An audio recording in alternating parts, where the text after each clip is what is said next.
I arrived home unannounced to find my wife sleeping on the doormat in the freezing rain, wearing rags. My son-in-law wiped his muddy designer shoes on her sleeve and laughed, telling his wealthy guests she was just the crazy maid who liked to sleep outside like a dog. I did not scream.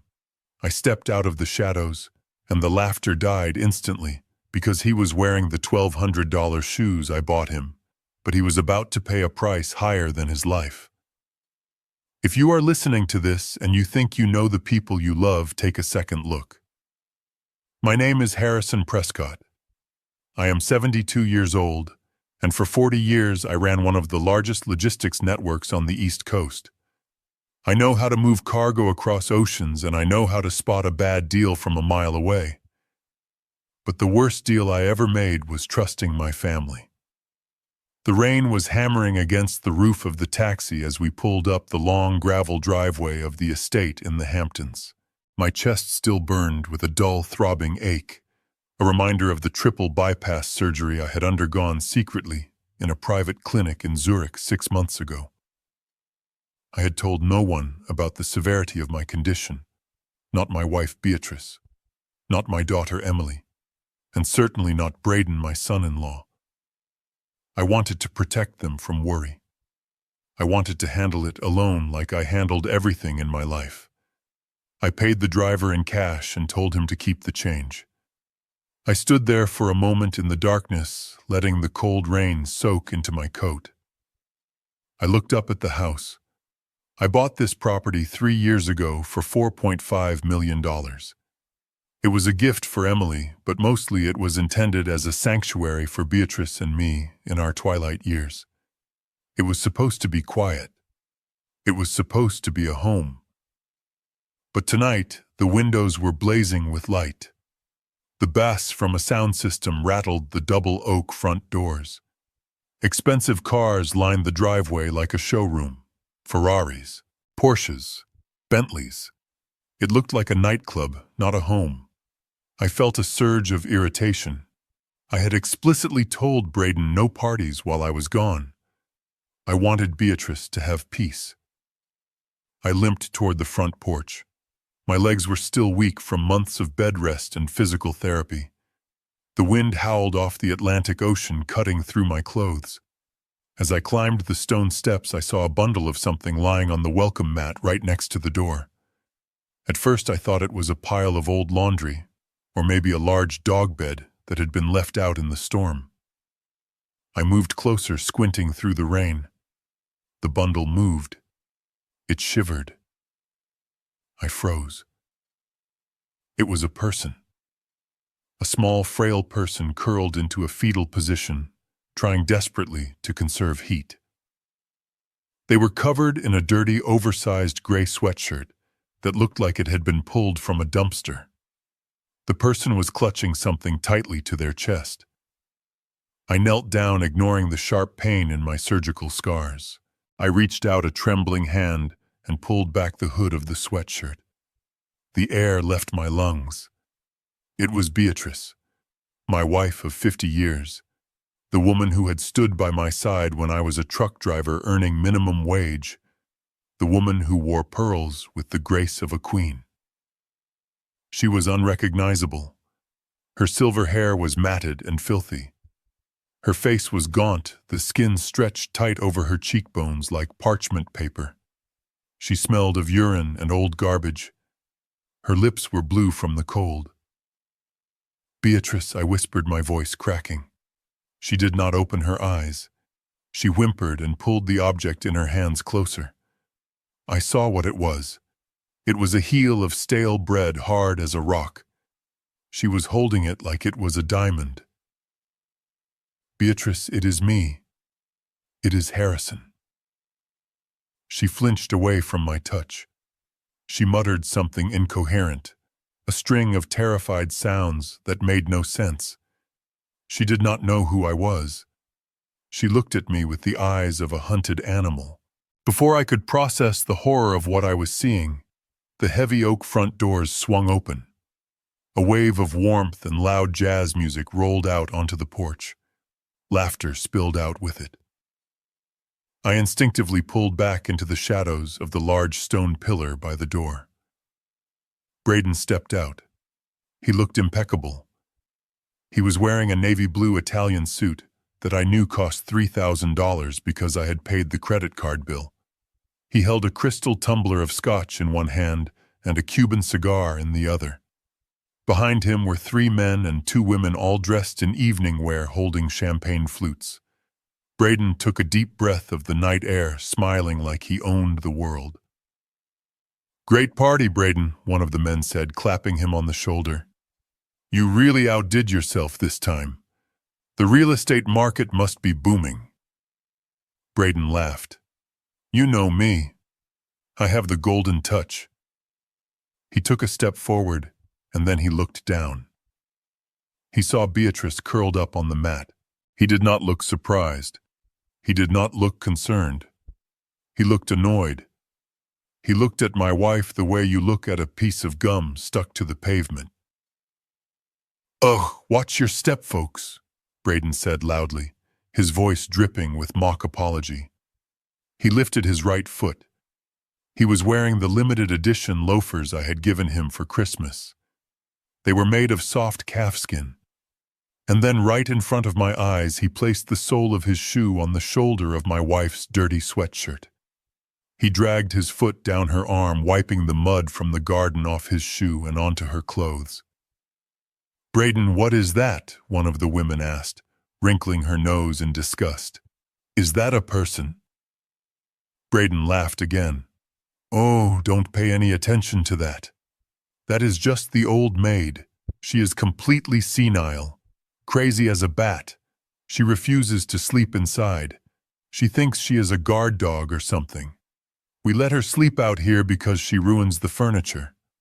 The guests chuckled nervously. "She looks hungry," the woman said. "She is fine," Braden said, taking a sip of his scotch. "She likes it.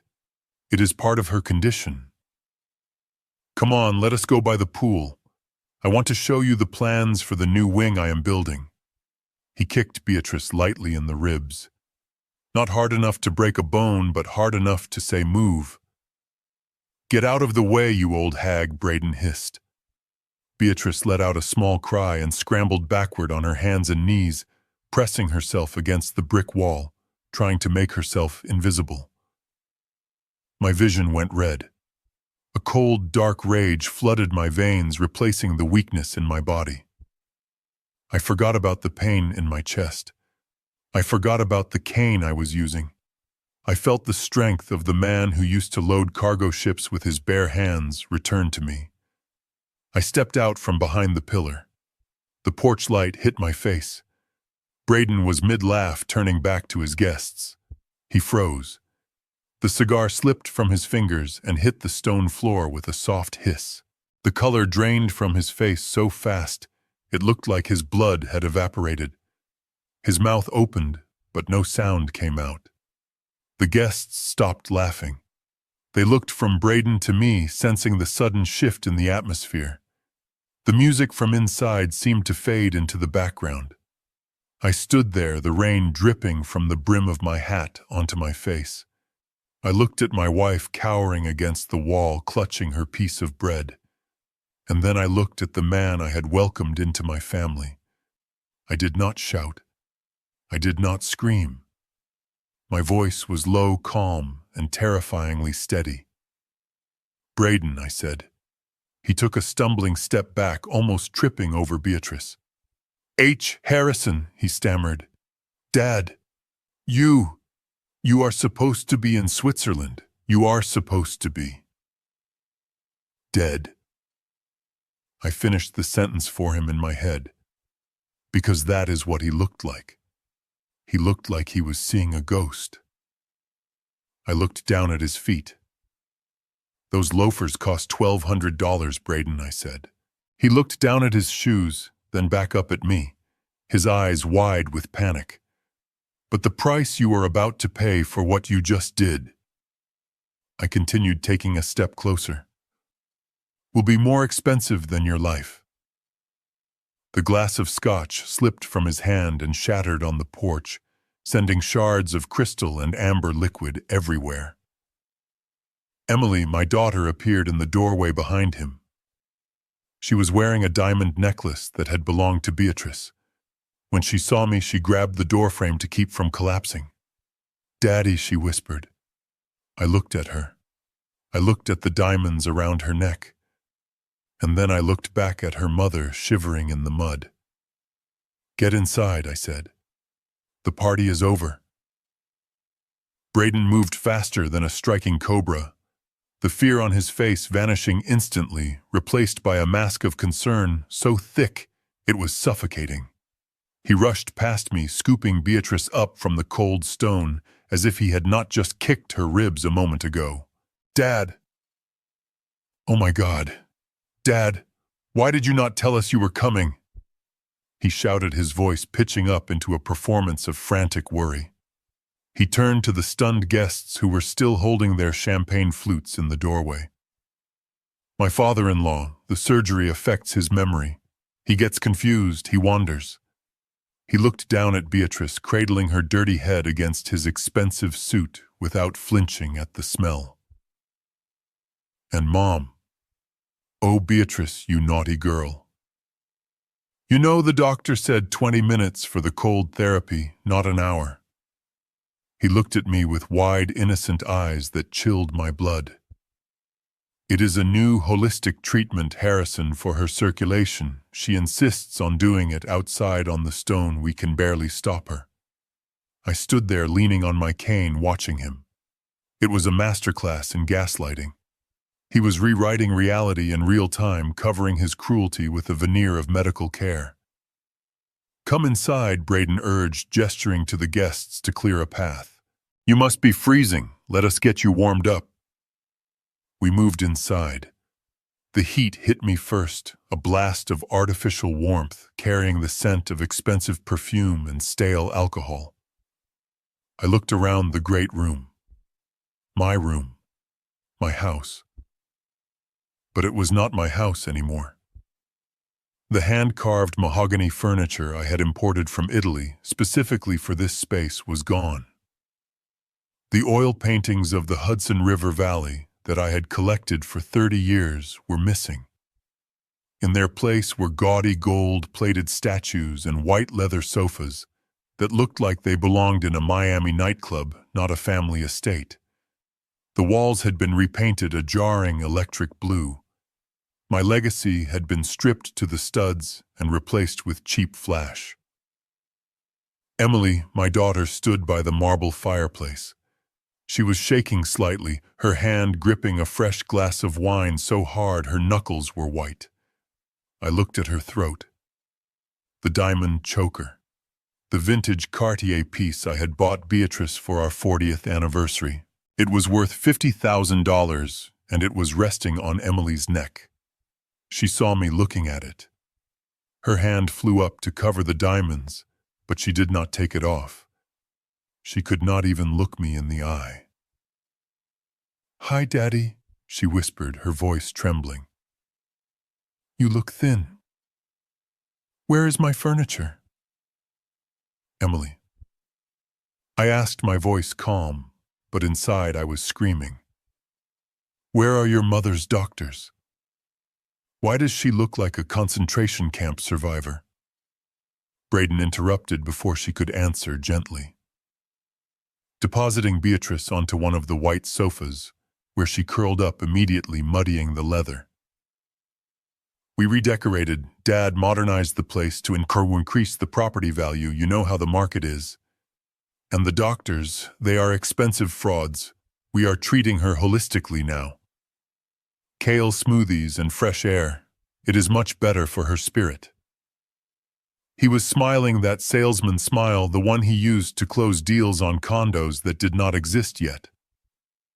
I reached into my coat pocket. My fingers closed around the cold metal of my phone. I needed the police. I needed an ambulance. I needed to get Beatrice out of this house before morning. "I am calling the authorities," I said, pulling the device out. My thumb hovering over the emergency button. "This ends now." Braden lunged. He did not strike me, he was too smart for that, with witnesses around. Instead, he grabbed my wrist with a grip of iron, squeezing a pressure point that made my fingers go numb. He wrenched the phone from my hand with a speed that belied his drunkenness. "No, no, no," he said, shaking his head at the guests who were watching with morbid curiosity. "See the anesthesia, he is paranoid. He thinks we are enemies. It is a side effect of the bypass post-operative delirium." He slipped my phone into his own pocket, patting it securely. "I will keep this safe for you, Dad. You need rest. You are clearly not yourself." "Give me my phone, Braden," I growled, trying to stand tall, but my chest was throbbing and my legs felt like lead. "Gentlemen," Braden snapped his fingers. Two men stepped out from the hallway leading to the kitchen. They were not my security detail. I had never seen them before. They were massive, wearing ill-fitting black suits with necks as thick as tree trunks and dead eyes. They moved with the heavy grace of hired muscle. "Escort." "Mr. Prescott to his suite," Braden ordered, his voice flat. "He needs quiet, no phone, no disturbances. He is very agitated." One of the men grabbed my arm. His fingers dug into my bicep, hitting a nerve that sent a shockwave of pain down to my hand. I tried to pull away, but I was weak, too weak to fight them off. I looked at Emily. She was my flesh and blood. I had paid for her college, her wedding, her first house to you. "Emily," I said, my voice rough. "Stop this. Help me." She turned her back.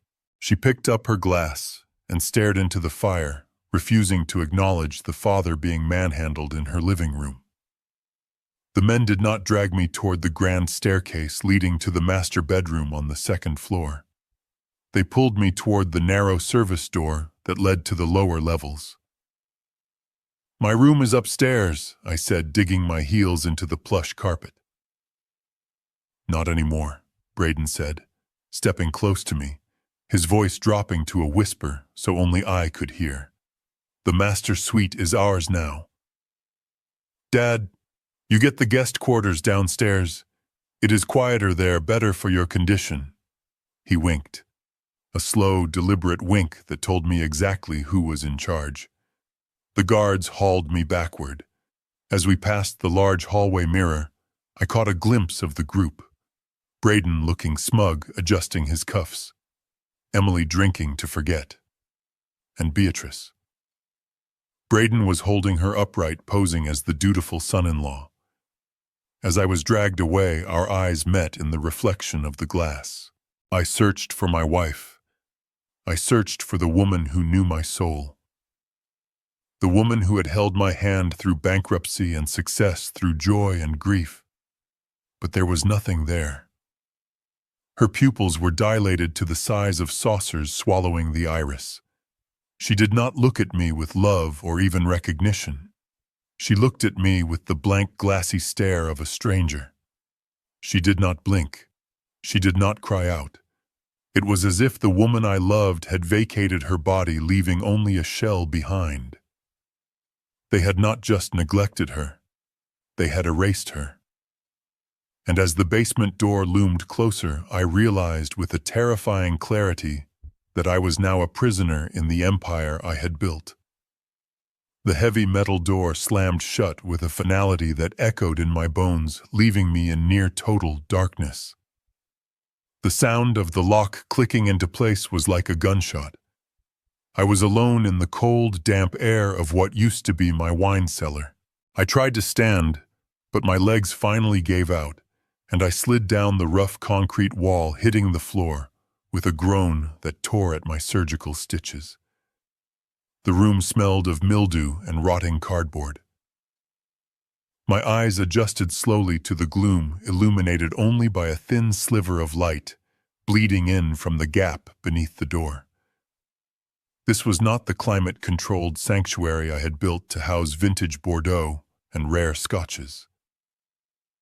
The racks were gone. The temperature control system had been ripped out.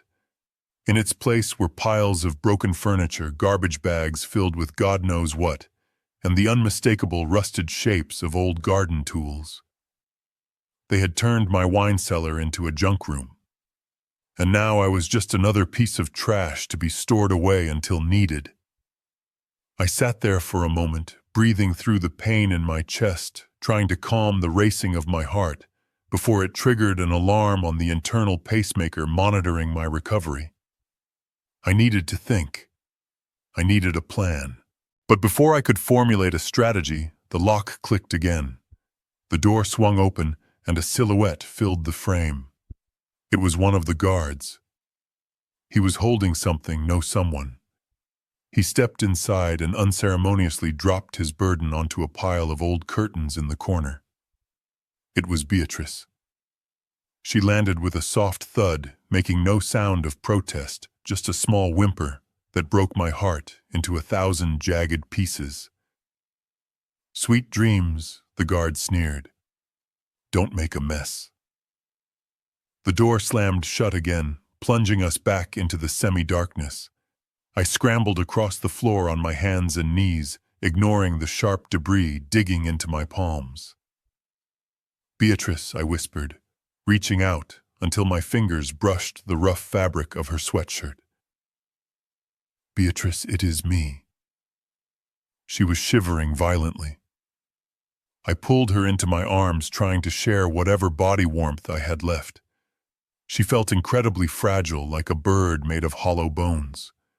Her skin was ice cold. "I need to check you," I said softly, keeping my voice steady despite the rage boiling in my gut. "I need to see if you are hurt." She did not resist. She was past resisting. She lay limp in my arms, staring at nothing. I carefully rolled up the sleeves of her filthy sweatshirt.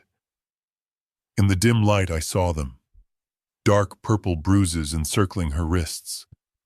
They were perfect rings, the unmistakable marks of restraints. They had been tying her up, my jaw clenched so hard I felt a tooth crack. I moved my hands to her back, checking for broken ribs from Braden's kick earlier. As I lifted the hem of her shirt, I saw the imprint, a muddy tread mark stamped clearly onto her pale skin. It was the sole of a designer loafer. Braden had branded her like cattle. I gently patted her pockets, looking for anything. A weapon, a key, a phone. My hand closed around a piece of paper that had been balled up and shoved deep into the pocket of her pants. I pulled it out and smoothed it flat on the floor, angling it toward the sliver of light under the door. The handwriting was jagged and hasty, written in red marker. It was a list. Monday, morning water, evening crusts. Tuesday, morning water, evening broth. Wednesday, fasting. At the top of the page, written in capital letters, were the words, "Dog menu." I stared at the paper. The letters swam before my eyes. This was not just neglect. This was systematic torture. They were starving her. They were dehumanizing her. They were treating the woman who raised their wife, the woman who signed the checks for their first cars, like a stray animal they were trying to kill without leaving a mark. I folded the paper and put it in my own pocket. This was evidence. This was the death warrant I would use to bury them when I got out of here. And I would get out. I shifted my position, leaning back against a rusted filing cabinet. I needed to contact the outside world. Braden had taken my phone, but he didn't know everything about me. He didn't know that my paranoia, a trait that had served me well in the cutthroat world of international shipping, extended to my accessories. I pulled back the cuff of my left sleeve. I was wearing a vintage Omega Seamaster, a watch I had worn for 20 years. To the naked eye, it was just a classic mechanical timepiece. But 6 months ago, before I left for Switzerland, I had it modified by a specialist in Tel Aviv. Inside the casing beneath the gears was a microtransmitter, a GPS beacon capable of sending a distress signal to my private security team in London with a single press of the crown. I verified Beatrice was asleep, her breathing shallow but steady. I brought the watch close to my face. I rotated the bezel 3 times to the left and pressed the crown down for 5 seconds. A tiny red LED, usually invisible beneath the 12 o'clock marker, should have pulsed green to indicate signal lock. It pulsed red. Pulsed. Once. Twice. Then nothing. I tried again. Red. My stomach dropped. No signal. I looked up at the ceiling. The floorboards above were vibrating. The bass from the party was getting louder, thumping like a second heartbeat. But that wasn't what was blocking the signal. A simple floor wouldn't stop a military-grade transmitter. Jammers. Braden had installed signal jammers. He had turned this house into a black site. He knew exactly what he was doing. This wasn't just a greedy son-in-law seizing an opportunity. This was a calculated hostile takeover. He had isolated the house, blocked the communications, and secured the perimeter. He was running this like a prison. I lowered my wrist. Panic flared in my chest, hot and sharp. If the signal couldn't get out, no one knew I was here. My lawyer, Miss Kincaid, thought I was still in recovery in Zurich. My staff thought I was unreachable. I was a ghost. The music upstairs shifted. The heavy bass of the club music faded, replaced by the clinking of glasses and the murmur of a microphone feeding back. A speech. Someone was giving a speech. I looked around the room, searching for a weakness. The door was solid steel reinforced. The walls were concrete foundation. But this was an old house built in the 20s. The ventilation system had been retrofitted decades ago. I spotted it in the corner near the ceiling. A metal grate covered in layers of dust and cobwebs. It was the intake vent for the old gravity furnace system. The ducts were metal and metal carried sound. I dragged a heavy wooden crate over to the corner, wincing as the effort pulled at my chest. I climbed up, balancing precariously. I pressed my ear against the cold metal of the grate. The sound was tinny and distorted, echoing down through the aluminum tubes, but I could hear it. "To the future!" Braden's voice boomed. It sounded like he was standing right above me. He must be in the library directly overhead. "To vision. To taking what is yours." Applause rippled through the ductwork. "And specifically," Braden continued, his voice dropping to a conversational tone that carried even better than his shouting, "to the deal of the century.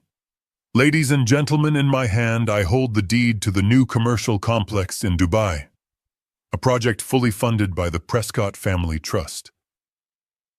My blood ran cold. The Prescott Family Trust held the bulk of my liquid assets. Hundreds of millions of dollars intended for charitable foundations and family security. It required 2 signatures to access, mine and a witness. "But Braden," a woman's voice cut in.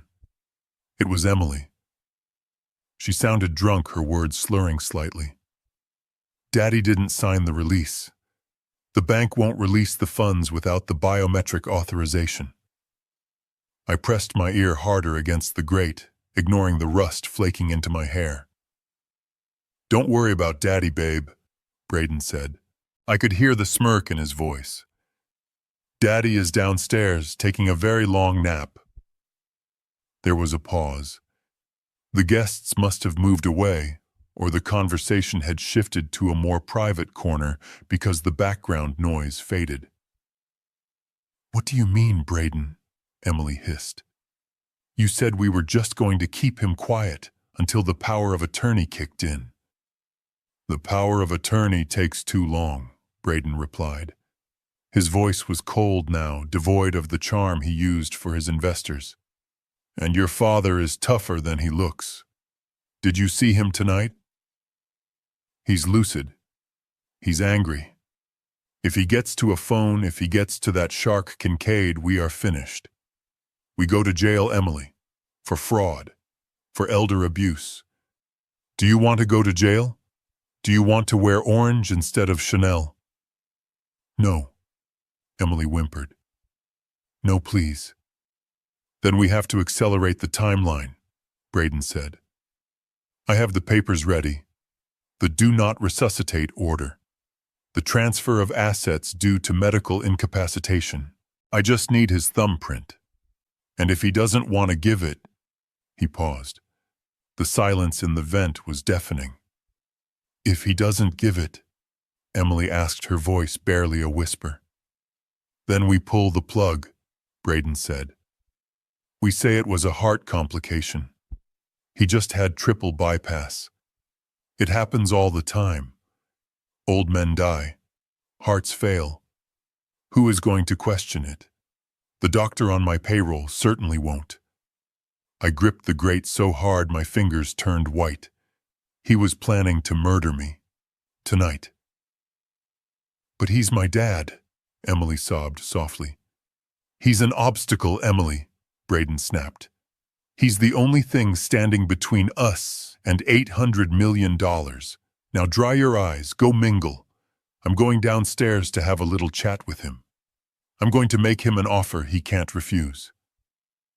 I heard the heavy thud of footsteps walking away from the vent, then the sound of a door opening and closing upstairs.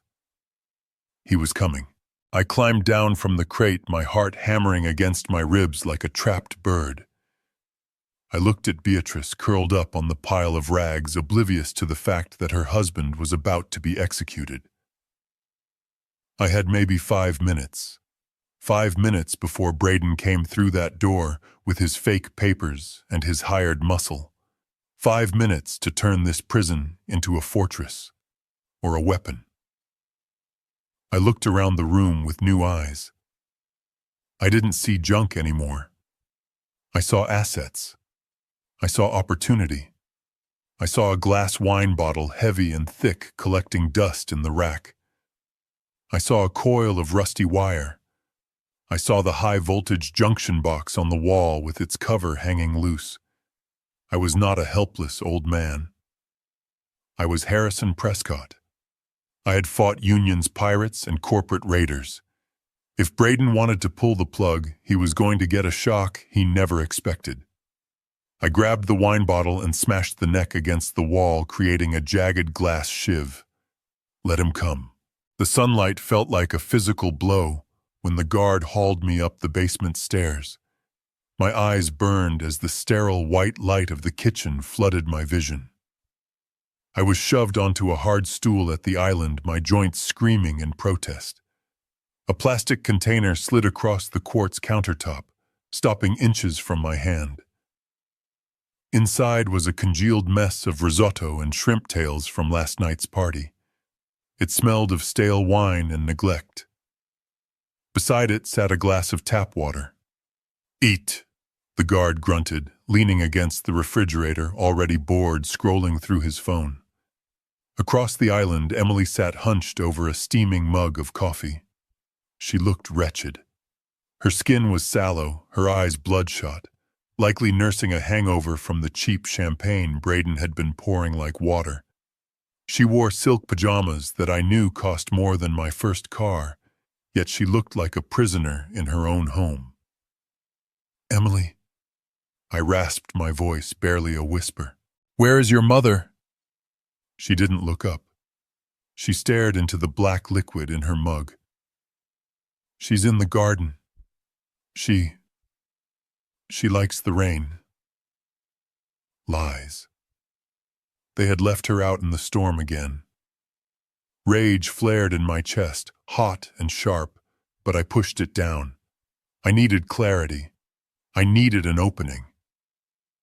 Suddenly, Emily stood up, her hand flying to her mouth. She looked green. Without a word, she rushed toward the powder room down the hall, retching before she even cleared the doorway. She left her iPad Pro sitting on the counter. The screen was still glowing. I looked at the guard. He was laughing at something on his phone, completely checked out. This was it.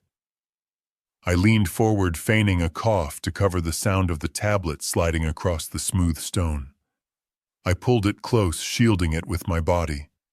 My fingers hovered over the screen. Passcode. I didn't need to guess. Emily had used the same code since high school. 1990, her birth year. The device unlocked. I didn't go to email. I didn't check the news. I went straight to the browser and typed in the URL for Zurich Private Bank. My hands were trembling, not from fear, but from a focused, lethal adrenaline. I entered my username. The password was a string of alphanumeric characters based on the hull numbers of my first 3 cargo ships, a sequence I had memorized 20 years ago. The page loaded. The spinning wheel seemed to mock me for an eternity. Then the dashboard appeared. The air left my lungs.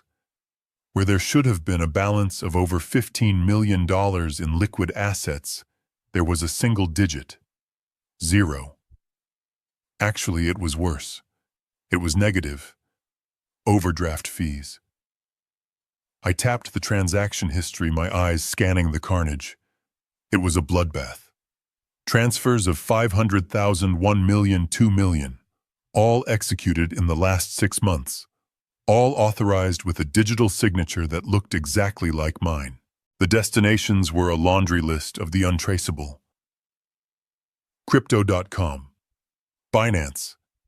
A dozen offshore accounts in the Cayman Islands with names like Blue Horizon and Shadow Corp. They hadn't just stolen the money. They had laundered it, scattering my life's work into the digital wind. $15 million. Gone. My chest tightened. That money was the foundation.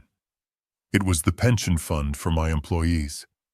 It was the security for Beatrice. Looking for something, Dad?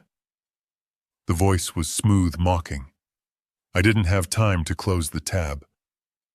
Braden walked into the kitchen, smelling of expensive cologne and arrogance. He looked fresh, rested, wearing a polo shirt that showed off his gym-sculpted arms. He walked right up to me and plucked the tablet from my hands as easily as taking candy from a baby. "You shouldn't be looking at screens," he said, his voice dripping with faux concern. "The blue light is bad for your recovery. The doctor said you need mental rest." "You stole $15 million.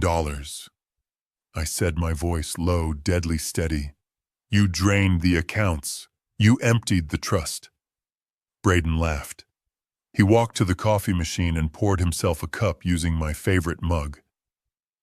"Stole is such a harsh word, Harrison. I prefer reallocated. And besides, I didn't steal anything. You gave it to me." He reached into a leather portfolio sitting on the counter and pulled out a document. He slid it across the quartz. "Do you recognize this?" I looked down. It was a durable power of attorney. It granted Braden full legal authority over my finances, my medical decisions, and my assets. At the bottom was my signature. It wasn't a forgery. It was my handwriting, shaky, weak, but mine. I remember. I whispered, the memory clawing its way through the fog of the past. The night before the surgery, in the hotel, you said it was a hospital release form. You said they needed it just in case. And you signed it, Braden said, taking a sip of coffee. You trusted me. And the best part? The incapacitation clause. It covers mental confusion, paranoia, post-operative delirium. All things you are currently suffering from according to the doctor on my payroll. Legally, Harrison, you are incompetent. I am not stealing from you. I am your guardian. He leaned in close, his smile vanishing. I own you. I own your money. I own this house. You are just a guest here. A guest we can evict whenever we want.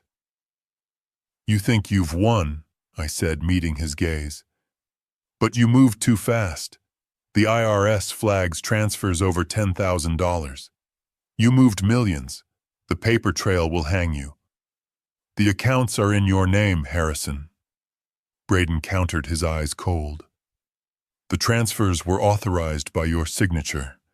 If anyone goes to jail for tax evasion, it will be you. The senile old tycoon trying to hide his assets before he dies. He laughed again, a cruel, sharp sound. But don't worry about the money, Dad. The money is the least of your problems. You should be more worried about your legacy. He reached into the portfolio again. This time he pulled out a newspaper. It was an old issue of the Wall Street Journal folded open to the business section. He tossed it onto the counter right on top of the cold risotto. "Read it," he commanded. I looked down. The headline screamed up at me in bold, black letters. My heart stopped. My company, the business I had built from a single truck into a global empire. The company that fed 5,000 families. CEO Braden Miller cites gross mismanagement by founder Harrison Prescott and hidden debts as the cause of the collapse. The sub-headline read, "Assets to be liquidated." I felt the room spin. He hadn't just stolen my cash. He had burned my company to the ground. He had destroyed my name. "You killed it," I whispered. "You killed my company." "I stripped it," Braden corrected. "I sold the ships. I sold the warehouses. I liquidated everything that wasn't nailed down and funneled it into new ventures. Prescott Logistics is a husk, Harrison, and the world blames you. You are going down in history as a failure." He signaled to the guard. "Take him back downstairs. He looks like he's lost his appetite." The guard grabbed my arm, hauling me off the stool. I clutched the newspaper like a shield as I was dragged away. Braden turned his back on me, pulling out his phone. "Yes, I'm looking at the Bentley now. In black." He thought I was broken. He thought I was finished. But as the basement door loomed, a cold resolve settled over me. He had taken everything I had to lose, which meant I had nothing left to hold me back. He had created a monster, and soon he would meet it. The afternoon sun beat down on the back of my neck with a cruelty that felt personal. I was on my knees in the dirt of my own backyard, holding a rusty trowel that Braden had tossed at my feet an hour ago. He had told me that if I wanted to eat dinner tonight, I had to earn my keep. He said the rose bushes needed pruning and the weeds were out of control. It was a lie, of course. He didn't care about the roses. He just wanted to see Harrison Prescott, the man who once commanded fleets of container ships, crawling in the mud like a peasant. I dug into the hard, dry earth, wincing as the motion pulled at the scar tissue on my chest. My breath came in shallow, ragged gasps. 10 feet away, Beatrice sat on the grass. She was staring at a line of ants marching across a stone paver, her expression vacant and lost. She was wearing the same filthy sweatshirt, and she was humming a discordant tune that had no melody. I crawled over to her, dragging my stiff leg. The guard stationed by the back door was busy flirting with one of the housemaids and wasn't paying attention to us. "Beatrice," I whispered, wiping a smudge of soil from her cheek with my thumb. "It is me. It is Harrison. Look at me." She didn't blink. She continued to watch the ants rocking back and forth slightly. Her eyes were glazed over, a milky film of dissociation that made her look like a doll left out in the rain. I felt a surge of despair so black it almost swallowed me whole. They had broken her. They had taken my brilliant, vibrant wife and turned her into this shell. I reached for her hand, intending to squeeze it to offer some small comfort in this hell we were living in. As my fingers closed around hers, her humming stopped abruptly. Her hand, which had been limp a moment ago, suddenly gripped mine with a strength that shocked me. It was a vice grip, sharp and desperate. I froze. I looked at her face. Her expression hadn't changed. She was still staring at the ants. Her mouth was still slack. But her eyes had shifted. For a split second, the fog cleared. The vacancy vanished, replaced by a razor-sharp clarity that I remembered from 40 years of marriage. She wasn't looking at me directly. She was too smart for that, knowing we were being watched, but she was present. She wasn't crazy. She wasn't senile. She was playing the role of a lifetime. She was surviving the only way a defenseless woman could in a house full of wolves. She had made herself invisible by making herself pathetic. Harrison, she breathed. The word was barely a ghost of a sound, not even a whisper, just a shaping of air. I leaned in closer, pretending to adjust the collar of her shirt, shielding our faces from the guard. "I am here, Beatrice," I murmured. "I am going to get us out." "False bottom," she whispered, her lips barely moving. "In the study. The safe. 24-10-85. My heart hammered against my ribs. 24-10-85. October 24th, 1985. Our wedding anniversary. She knew. She knew about the new safe Braden had installed. She had been watching him, listening to him, while he treated her like furniture. She had gathered intel while they mocked her. "Don't react," she hissed, the old steel returning to her voice. "They are watching. He is drowning Harrison. He is scared." Before I could ask what she meant, she let out a loud wailing moan and pulled her hand away from me, flapping her arms as if she were chasing away invisible flies. She went back to rocking, back to the vacant stare, back to being the crazy old maid. I sat back on my heels, stunned. My wife was a warrior. She had just handed me a weapon. I looked up toward the house. The French doors to the terrace swung open, and Braden stepped out. He wasn't wearing his usual smirk. He was wearing a bathrobe that looked disheveled, and his hair was messy. He held a phone to his ear, his knuckles white as he gripped the device. He didn't see us, or he didn't care. He paced the length of the slate patio, aggressively kicking a patio chair out of his way. I watched him closely. I had spent decades negotiating with union leaders, corrupt port officials, and hostile board members. I knew how to read body language. I knew the difference between a man who was in control and a man who was cornered. Braden was cornered. He was sweating despite the cool ocean breeze. He was gesturing wildly with his free hand. I dragged myself a few feet closer, moving behind a large hydrangea bush, pretending to pull weeds from the roots. I needed to hear him. "I don't have it today," Braden shouted into the phone, his voice cracking. "The transfer is delayed. The bank flagged it. I need more time." He paused, listening to the person on the other end. His face went pale, a sickly gray color that looked terrible in the sunlight. No, you can't do that," Braden pleaded, his arrogance evaporating. "Listen to me. I have the assets. I have the house. I have the old man's portfolio. It's liquid. I just need to wash it. Give me 48 hours. Please. Just 48 hours, and I will pay you double the vigorish." He stopped again.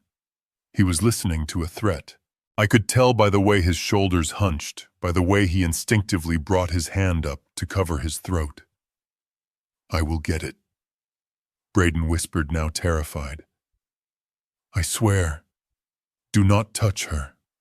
Do not touch Emily. I will get you the cash." He ended the call and stood there shaking, staring at the phone in his hand like it was a bomb. Then he turned and hurled the device across the patio. It shattered against the stone wall. He gripped the railing of the terrace, breathing hard, looking out toward the ocean. I stayed hidden behind the hydrangea, my mind racing. I began to do the math, the terrible, ruthless math of the criminal underworld. I had seen the accounts. Braden had drained $15 million of liquid cash. He had liquidated the company assets for probably another 20 or 30 million. He had access to a fortune. A man with $40 million at his disposal doesn't beg for 48 hours. A man with that kind of cash doesn't scream about paying double the interest. Son. A man who has successfully stolen an empire doesn't look like he is about to vomit from fear. Unless the money was already gone. All of it. It didn't make sense. You can't spend $40 million in 6 months on cars and parties. Even with his lavish lifestyle, the math didn't add up. Unless he wasn't spending it. Unless he was paying for a mistake. Crypto. I remembered the transaction logs, the transfers to Binance and the offshore shells. He hadn't just been hiding the money. He had been investing it, gambling it. I knew the market. I knew that 6 months ago, a lot of amateur investors had leveraged themselves to the hilt, betting on speculative coins that had since crashed to zero. Braden, the arrogant real estate agent who thought he was a financial genius, had likely leveraged my fortune on a sure thing that had imploded. But banks don't threaten to hurt your wife. Banks send foreclosure notices. Braden wasn't borrowing from banks. When the market crashed and he lost my money, he must have tried to chase his losses. He must have borrowed to cover the margin calls. And when traditional lenders said no, he went to the lenders who didn't ask for credit scores. He went to the lenders who asked for collateral in blood. He owed the mob, or a cartel, or someone even worse. That was why he needed to kill me. That was why he needed the trust fund released immediately. He wasn't trying to get rich anymore. He was trying to stay alive. He was a drowning man, dragging my entire family down into the abyss with him. I looked at Beatrice. She had been right. He was drowning. Suddenly, the gravel of the driveway crunched loudly. It wasn't the sound of a delivery truck or a guest's sports car. It was heavy tires. I looked toward the side gate. A black Cadillac Escalade with tinted windows rolled slowly up the drive. It didn't have license plates. It looked like a hearse designed for the living. It stopped right in front of the main entrance, blocking the path. The engine idled, a low, menacing rumble that vibrated through the ground. Braden froze on the terrace. He stared at the SUV, his eyes wide with horror. He looked like a rabbit caught in the shadow of a hawk. The driver's door didn't open. The passenger door didn't open. Instead, the rear window rolled down slowly. A man sat in the back seat. He was wearing sunglasses even though the day was overcast. His arm rested on the doorframe. I could see the ink. Dense tribal tattoos winding down his forearm, covering his wrist, extending onto the back of his hand. He didn't say a word. He didn't gesture. He just took off his sunglasses and looked up at Braden on the balcony. His eyes were dead cold voids. He held Braden's gaze for 10 long seconds. It was a message, a silent, terrifying confirmation. We know where you live. We know you are home. Time is up. The window rolled back up. The SUV reversed slowly, deliberately, kicking up dust, and then drove away down the lane, disappearing behind the manicured hedges. Braden collapsed onto a patio chair, burying his face in his hands. I looked at the gate where the car had vanished. I felt a cold chill that had nothing to do with the wind. The wolves weren't just inside the house anymore. They were at the door, and Braden had just invited them in. I looked back at Beatrice. She gave me a tiny, imperceptible nod. Tonight. It had to be tonight. I had the code. I had the motivation. And now I knew exactly who the real enemy was. I wasn't just fighting a greedy son-in-law. I was fighting for our lives against a clock that was ticking down to zero. I stood up clutching the trowel. My hand wasn't shaking anymore. I was ready to dig, but not for weeds. I was digging for the truth that would bury Braden forever. The grandfather clock in the hallway chimed 3 times deep and mournful vibrations that seemed to shake the dust off the floorboards. I waited for the echo to die down. The house was finally silent. The guard Braden had posted at the top of the basement stairs was a heavy sleeper. I had listened to his breathing shift from the rhythm of a conscious man to the deep, rattling snore of the exhausted for the last hour. He was sprawled in a chair by the kitchen door, probably dreaming of how he would spend the money Braden didn't have to pay him. I pushed the basement door open. It moved silently on the hinges I had greased earlier, with a dab of cooking oil I'd scavenged from the trash. I stepped out into the hallway barefoot. My shoes would have been too loud on the hardwood floors. The cold varnish bit into my soles, but I didn't care. I moved through the shadows of my own home like a burglar ghosting past the new gaudy sculptures and the overpriced vases Braden had bought to replace my life. The study was on the first floor down the east wing. It had been my sanctuary for 30 years, a place of oak and leather and the smell of old paper. Now, as I slipped inside and closed the door softly behind me, it smelled of stale cigar smoke and fear.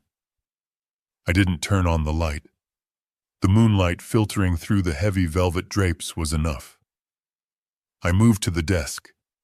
It was a monstrosity of glass and chrome completely out of place in the room.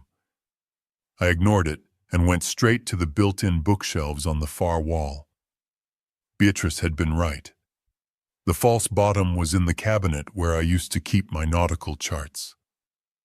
I knelt down my knees, popping audibly in the silence. I prayed no one heard.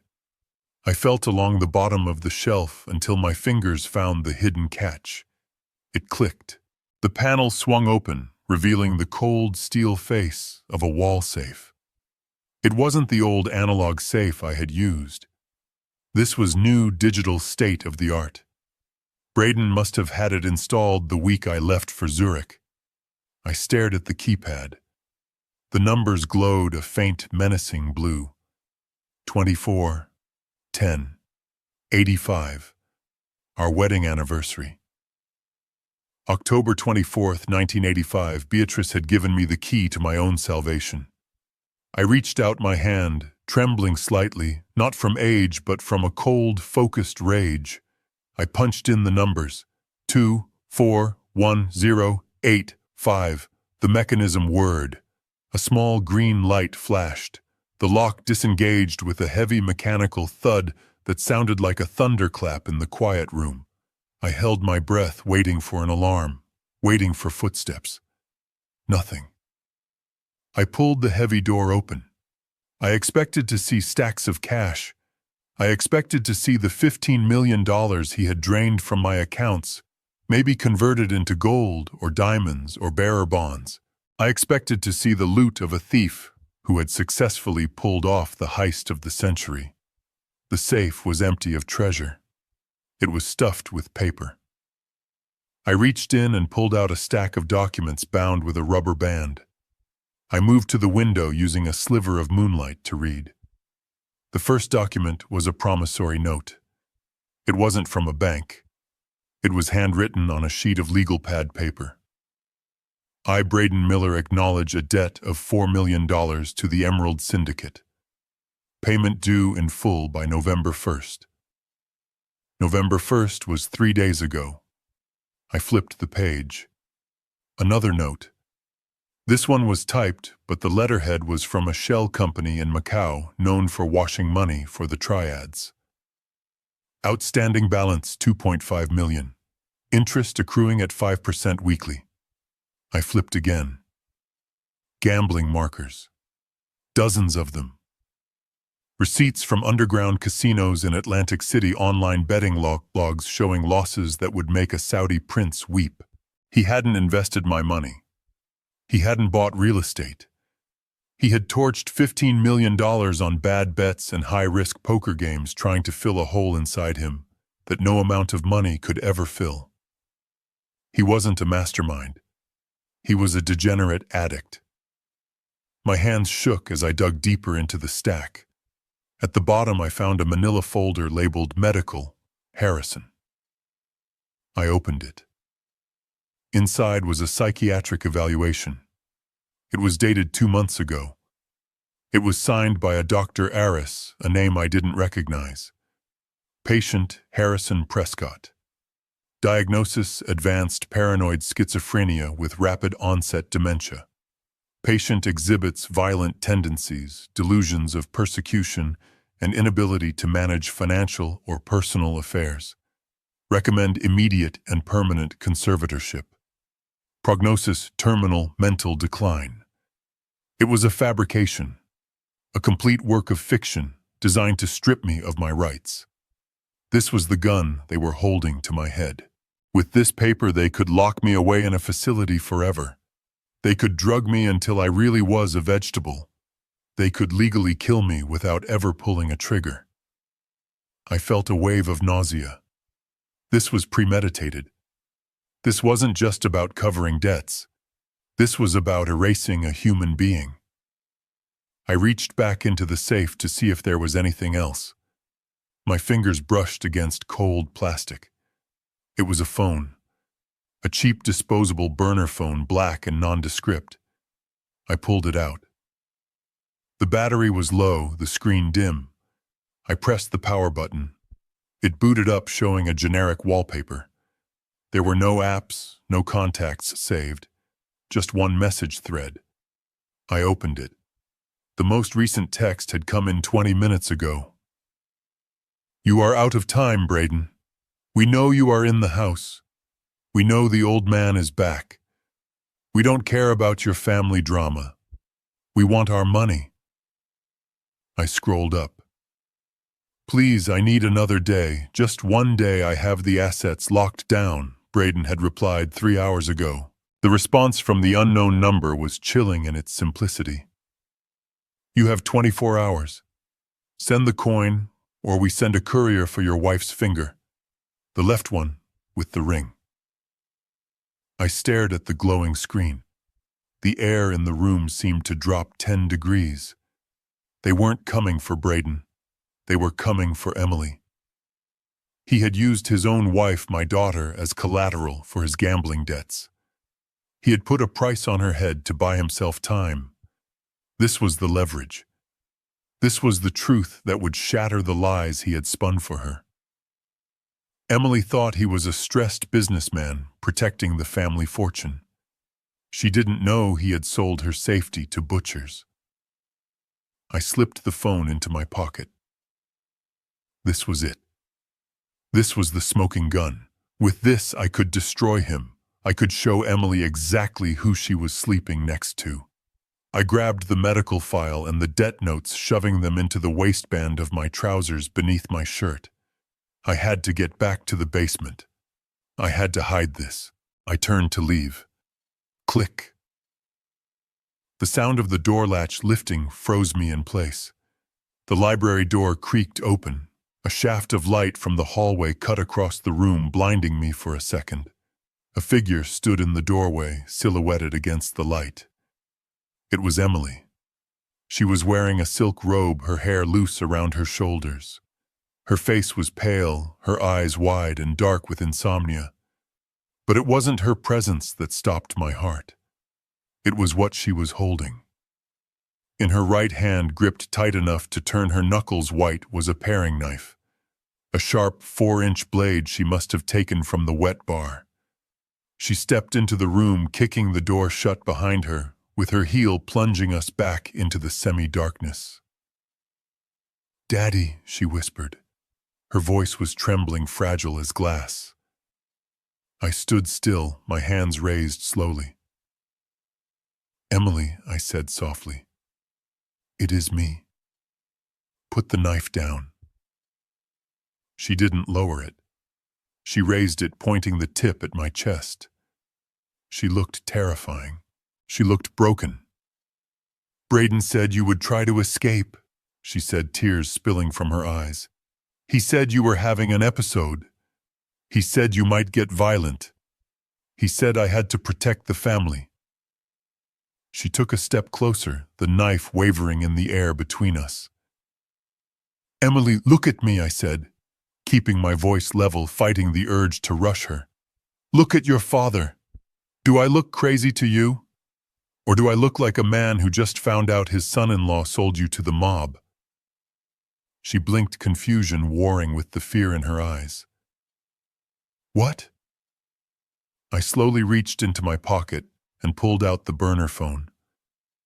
"I am not the one you need to protect yourself from, Emily," I said, holding the phone out to her like an offering.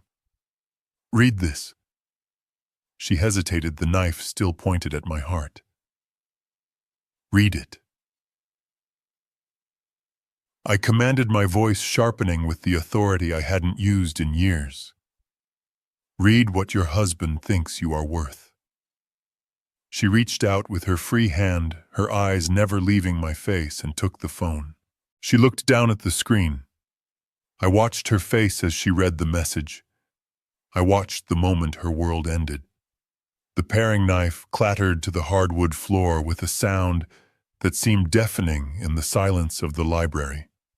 It bounced once, spinning on its handle before coming to rest against the leg of the heavy oak desk. Emily did not look at it. She did not look at me. Her eyes were locked on the small, glowing screen of the burner phone in her hand. I watched the blood drain from her face. It started at her lips, turning them a pale, ghostly gray, and spread upward until she looked like a wax statue. Her breathing hitched, catching in her throat, like she had forgotten how to inhale. She read the message once. Then she read it again. I could see her eyes darting back and forth, scanning the brutal words that reduced her existence to a bargaining chip. A finger. The left one with the ring. She let out a sound that was half sob and half retch. Her knees buckled, and she slid down the front of the desk, collapsing onto the Persian rug in a heap of silk and misery. The phone slipped from her fingers and landed on the carpet. I did not move to comfort her. Not yet. The time for coddling was over. Coddling was what had gotten us here. I needed her to break completely so I could rebuild her into something stronger. "He does not love you, Emily," I said, my voice cold and hard, cutting through her sobbing. "He does not even see you. To him, you are not a wife. You are not a partner. You are a shield. You are a piece of meat he is throwing to the wolves to buy himself another 24 hours of life." She shook her head violently, her hands covering her ears, as if she could block out the truth. "No," she moaned. "No, he is stressed. He is in trouble, but he wouldn't. He wouldn't let them hurt me." "He already has," I countered, stepping closer, looming over her. "He drained $15 million from my accounts in 6 months. Do you know where that money went? It did not go into this house. It did not go into his failed real estate deals. It went into the digital void. Crypto, gambling, high-risk loans. He burned through a fortune that took me 40 years to build, and he did it with a smile on his face while he poured you cheap champagne." I kicked the knife away, sending it sliding under the sofa. "He is desperate, Emily. A desperate man has no loyalty. He has sold you. That text message is a receipt. You are the collateral for his bad bets. And when the sun comes up, if he does not have the money, they are coming for you. Not him. You." Emily looked up at me then. Her mascara was running down her cheeks in black streaks. Her face was twisted in a rictus of agony, but beneath the pain I saw something else. I saw shame. Deep, corroding shame. She didn't look surprised enough. The realization hit me like a physical blow. She knew. Not about the mob, not about the finger, but she knew he was no good. She had known for a long time. "You knew, didn't you?" I whispered, kneeling down so I was eye level with her. "You knew he was a fraud." Emily closed her eyes, and fresh tears squeezed out. "I knew he had someone else," she whispered, her voice barely audible. The air in the room felt suddenly heavy. "Who?" I asked. "Her name is Jessica," she said, the name tasting like poison in her mouth. "She is 22. She is his assistant. I found the messages on his iPad 3 months ago. Pictures, hotel receipts. He bought her a bracelet, a Cartier bracelet, the same one I wanted." She opened her eyes and looked at me, begging for understanding, begging for absolution. I didn't say anything, Daddy. I couldn't. Everyone thinks we are perfect. The country club, my friends. If I left him, everyone would know I failed. Everyone would know I was stupid enough to marry a con man. I just wanted to keep the peace. I thought if I ignored it, he would come back to me. I thought if we got the money from the trust, he would be happy again. She grabbed the lapels of my shirt, her grip desperate. "I let him hurt Mom," she sobbed. "I saw him push her. I saw him lock her out in the rain. And I didn't stop him because I was afraid he would leave me for her, for the assistant. I sold my own mother for a man who wants to cut off my finger." Her confession hung in the air, ugly and raw. She had traded her dignity and her parents' safety for the illusion of a happy marriage. It was pathetic. It was infuriating. And it was exactly the kind of weakness Braden had exploited. But looking at her broken on the floor, I didn't see a villain. I saw a victim. A foolish, vain victim, but my daughter nonetheless. And I would be damned if I let her die for his sins. I took her hands in mine and pulled them away from my shirt. I held them tight, forcing her to look at me. "Listen to me, Emily. Listen closely. The man upstairs is not your husband. He is a parasite. And right now that parasite is hosting a party while executioners wait outside the gate. We do not have time for tears. We do not have time for regret." I picked up the burner phone and pressed it into her palm, closing her fingers around it. "You have a choice," I said, my voice low and urgent. "You can stay here on the floor and wait for them to come for you. You can wait for Braden to sacrifice you. Or you can stand up. You can wipe your face and you can help me kill him." Her eyes widened. "Kill him." "Not with a knife," I said, glancing at the weapon under the sofa. "We are not savages. We are going to kill him with the one thing he fears more than death. We are going to kill him with the truth. We are going to strip him of every dollar, every lie, and every ounce of protection he thinks he has. We are going to leave him naked before the law and before the men he owes. I need you to do exactly what I say. Can you do that?" She took a shuddering breath. She looked down at the phone, then at the door, then back at me. The trembling in her hands began to subside, replaced by a spark of anger. It was faint, but it was there. "What do you need?" she asked. "I need to make a call," I said. "Braden has jammed the signals in the house. My watch won't work." "But this phone," I tapped the burner in her hand, "this phone is his lifeline to the mob. He must have whitelisted it, or it is on a frequency the jammers don't block. I need to call Ms. Kincaid. I need to activate the Omega protocol." Emily nodded, wiping her face with the sleeve of her silk robe. "Okay, make the call." "No," I said. "Not here. It is too quiet. If he checks the network logs, if he comes down, I need a distraction. I need you to go out there. I need you to be his wife one last time. I need you to keep him occupied for 10 minutes. Can you do that? Can you look at the man who sold you and smile?" Emily stood up. She smoothed her robe. She adjusted her hair. She walked to the mirror in the corner and wiped the black streaks from her cheeks. When she turned back, she looked pale but composed. The mask was back in place, but this time she wasn't wearing it for him. "She was wearing it for us. I can do it," she said. Her voice was cold. "For Mom, and for my finger." She reached for the door handle. Boom, boom, boom, the heavy wood of the library door shook under 3 violent impacts. Emily froze, her hand hovering inches from the brass knob. I pressed myself against the wall into the shadows behind a tall bookcase, my heart slamming against my ribs. Emily opened the door. It was Braden. His voice wasn't charming anymore. It was tight, agitated, and suspicious. "I know you're in there, Emily," he shouted, pounding again. "I heard voices. Who are you talking to? Open the damn door right now." He rattled the handle. It was locked from the inside.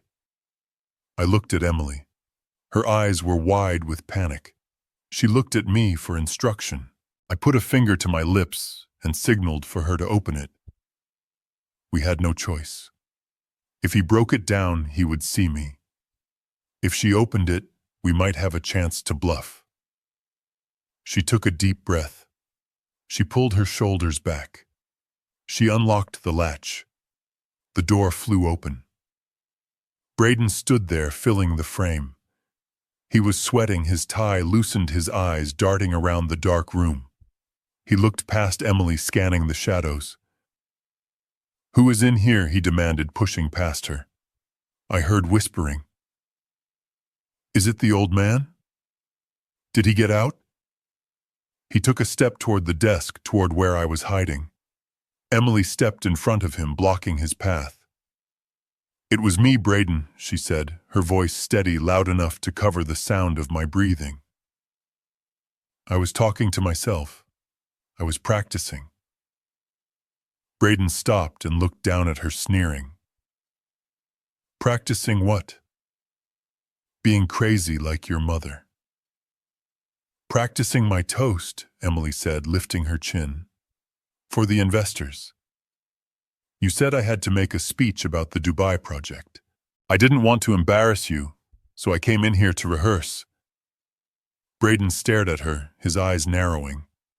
He looked at her face, seeing the redness around her eyes. "You've been crying," he accused.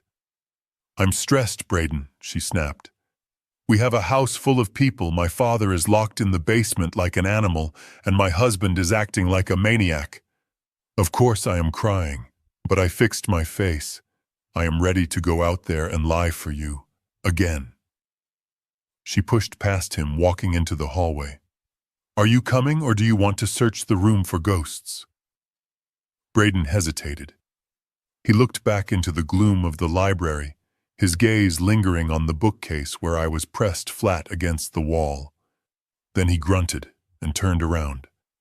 "Fine," he muttered. "But make it good. We need this money, Emily, or we are all dead." He followed her out, slamming the door behind him. I let out a breath I had been holding for a minute. My hands were shaking. That was too close. But she had done it. She had bought me time. I looked at the burner phone in my hand. It was time to make the call that would end Braden's life as he knew it. I dialed the number for Ms. Kincaid. It was 2 a.m. in London, but she would answer. She always answered. The line rang once, twice. "Hello?" The voice was crisp, alert, and sharp as a razor. "Miss Kincaid," I said. "This is Harrison Prescott. I am not dead, but I am currently in hell, and I need you to bring the cavalry." I stepped quickly into the small powder room attached to the library and engaged the heavy brass lock. My heart was pounding against my ribs, a frantic rhythm that felt dangerous given my condition, but I pushed the pain away. I pressed the cheap burner phone to my ear. "Mr. Prescott." The voice on the other end was breathless, stripped of its usual cool, professional detachment. "Is that really you?" The biometric voice print confirms a match, but my God, we thought you were dead. I leaned against the marble sink, staring at my gaunt reflection in the mirror. "Dead," I repeated, my voice raspy.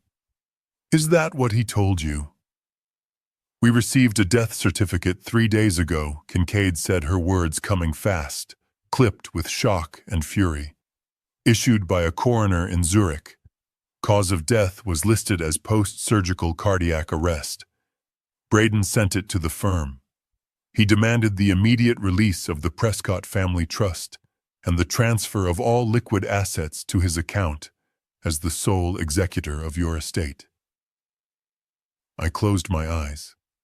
He had not just planned to kill me. He had already killed me on paper. I was a ghost haunting my own life. That was why he was so desperate. That was why he needed me to stop breathing tonight. If I showed up alive, the fraud would unravel instantly. He was trapped between a lie he had already told and a truth he couldn't bury deep enough. "He falsified a death certificate," I asked, knowing the answer. "It was a very good forgery," Kincaid replied, the steel returning to her tone. "But we flagged it. The timestamp on the digital seal was off by 2 hours. We froze the accounts pending a physical verification of the body. That is why the funds haven't cleared. That is why he is panicking. We told him the bank needed 48 hours to process the claim. We were stalling Harrison. But we didn't know you were in the house. We thought you were missing. We have investigators sweeping Zurich right now looking for your remains. He has me trapped in the Hamptons estate," I said, keeping my voice low. "He has signal jammers. He has guards. And he has a debt." I paused, taking a deep breath. "He owes $8 million to the Emerald Syndicate," I said. "He used my daughter as collateral. If he doesn't pay by sunrise, they are going to hurt her." There was a silence on the line, a cold, calculating silence that I knew well. Ms. Kincaid was not just a lawyer. She was a fixer. She was the person I called when unions threatened to shut down ports, or when pirates seized a cargo ship off the Horn of Africa. She didn't panic. She strategized. "I can have a tactical team on the ground in 40 minutes, she said. "We can breach the perimeter. We can extract you and Emily. We can have Braden in custody within the hour." "No," I said sharply. "No police. Not yet."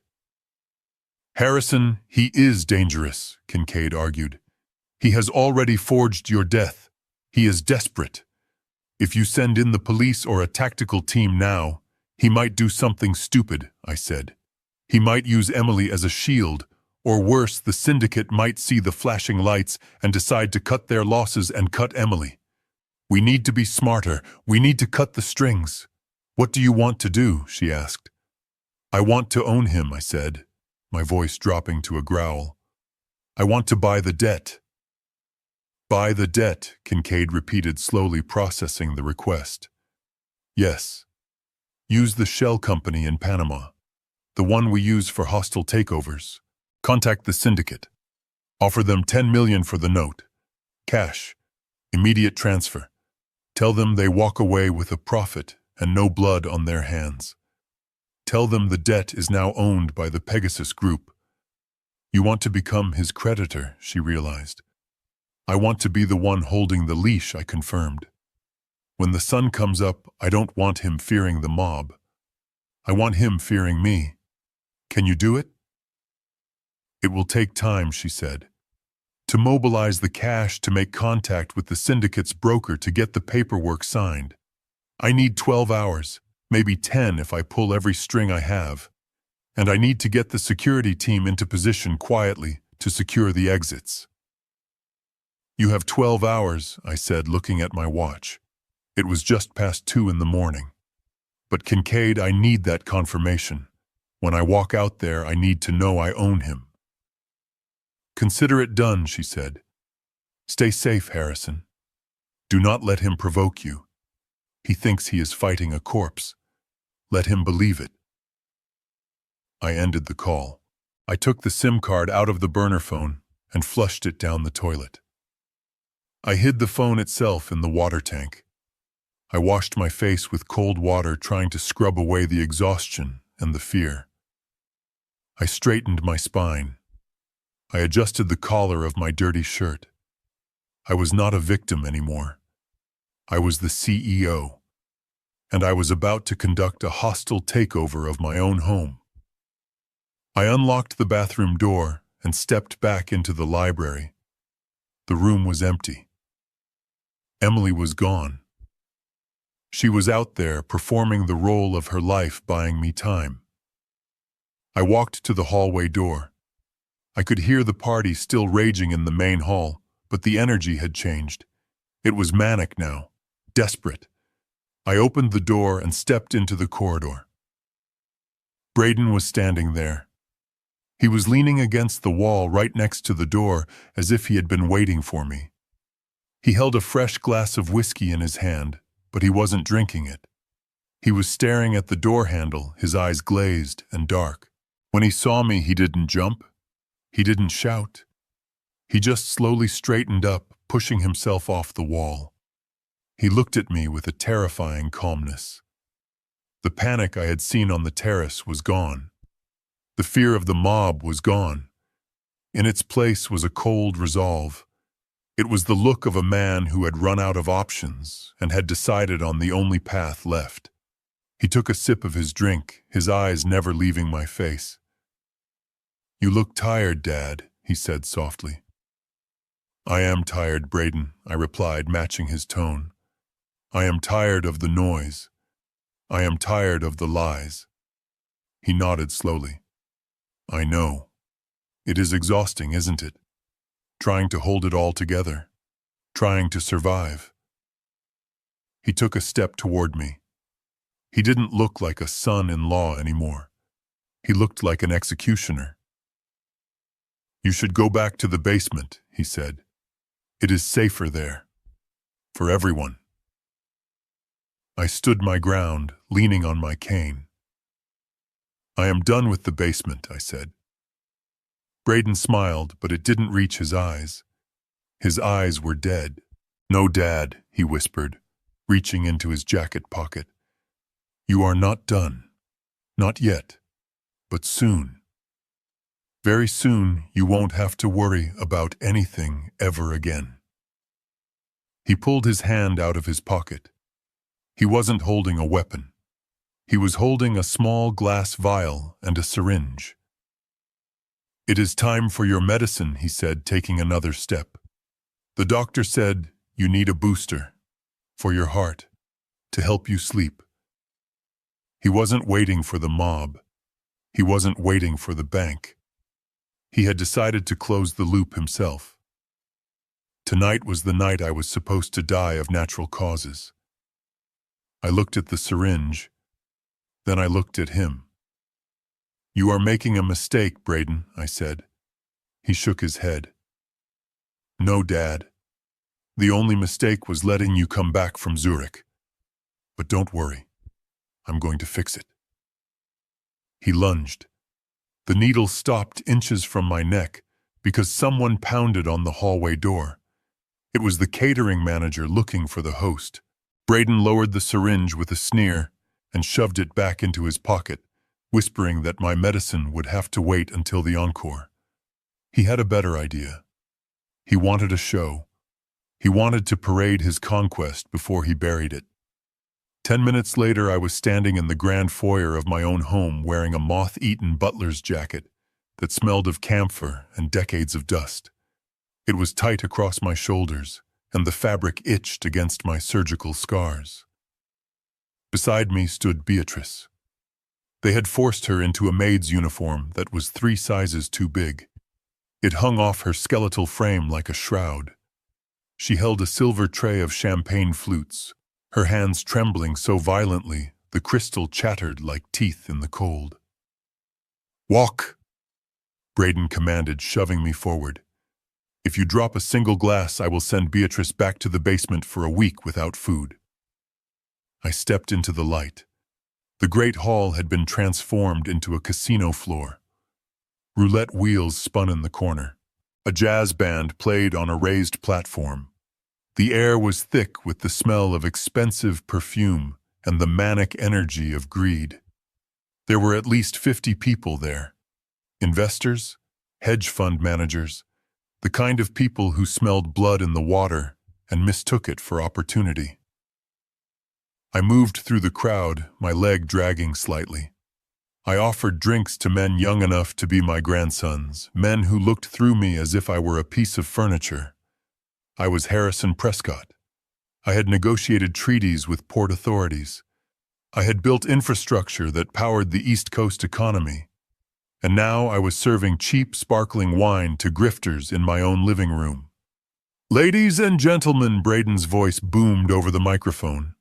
He was standing on the grand staircase holding a glass of scotch, looking like a king surveying his court. "I want to introduce you to the heart of this estate." He pointed a manicured finger directly at us. The spotlight swung around, blinding me for a second. "Meet Harrison and Beatrice," he announced, his voice thick with mock affection. "My in-laws." Tragically, the dementia has taken their minds but not their spirit. They insist on working. They think this is the grand hotel they used to visit in the 50s. We let them serve. It gives them purpose. It keeps them calm. A ripple of laughter went through the crowd. It wasn't cruel laughter at first. It was the dismissive, pitying laughter of the elite looking at a novelty. "Look at them," one woman whispered loud enough for me to hear. "It is sweet, really. Like playing dress-up." I gritted my teeth so hard my jaw ached. I poured wine. I nodded. I played the part. I checked my watch. 11:45. Ms. Kincaid needed 12 hours. We were at hour 11. The security team was moving into position. The wire transfer was clearing through the Panama Shell Company. I just had to hold on.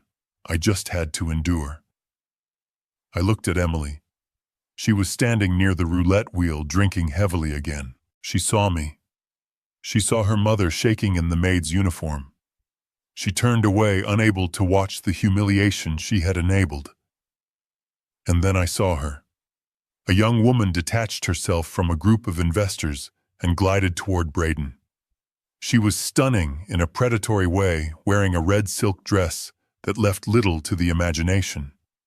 She looked to be about 22, Jessica, the assistant, the mistress.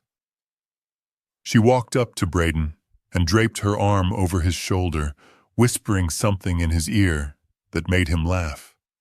He kissed her on the cheek, right there in front of everyone, in front of his wife, in front of the investors. But it wasn't the kiss that made my blood run cold. It was her neck. Around her throat, resting against her pale skin, was a double strand of South Sea pearls with a diamond clasp. I stopped breathing. Those were not just jewelry. I had bought those pearls in an auction in Tokyo 20 years ago. Beatrice had worn them to our daughter's wedding. She had worn them to the gala when I retired. They were her favorite possession. They were the symbol of our life together. And now they were around the neck of the woman who was helping to destroy us. Beatrice saw them too. She stopped moving. She stood in the middle of the room staring at the girl's neck. For a moment, the fog in her eyes cleared completely. She wasn't looking at a mistress. She was looking at a thief. Jessica noticed the stare. She turned and looked at Beatrice with a sneer of absolute disgust. "Can I get a refill?" she snapped, thrusting her empty glass toward my wife. "And try not to shake so much this time. You are making me nervous."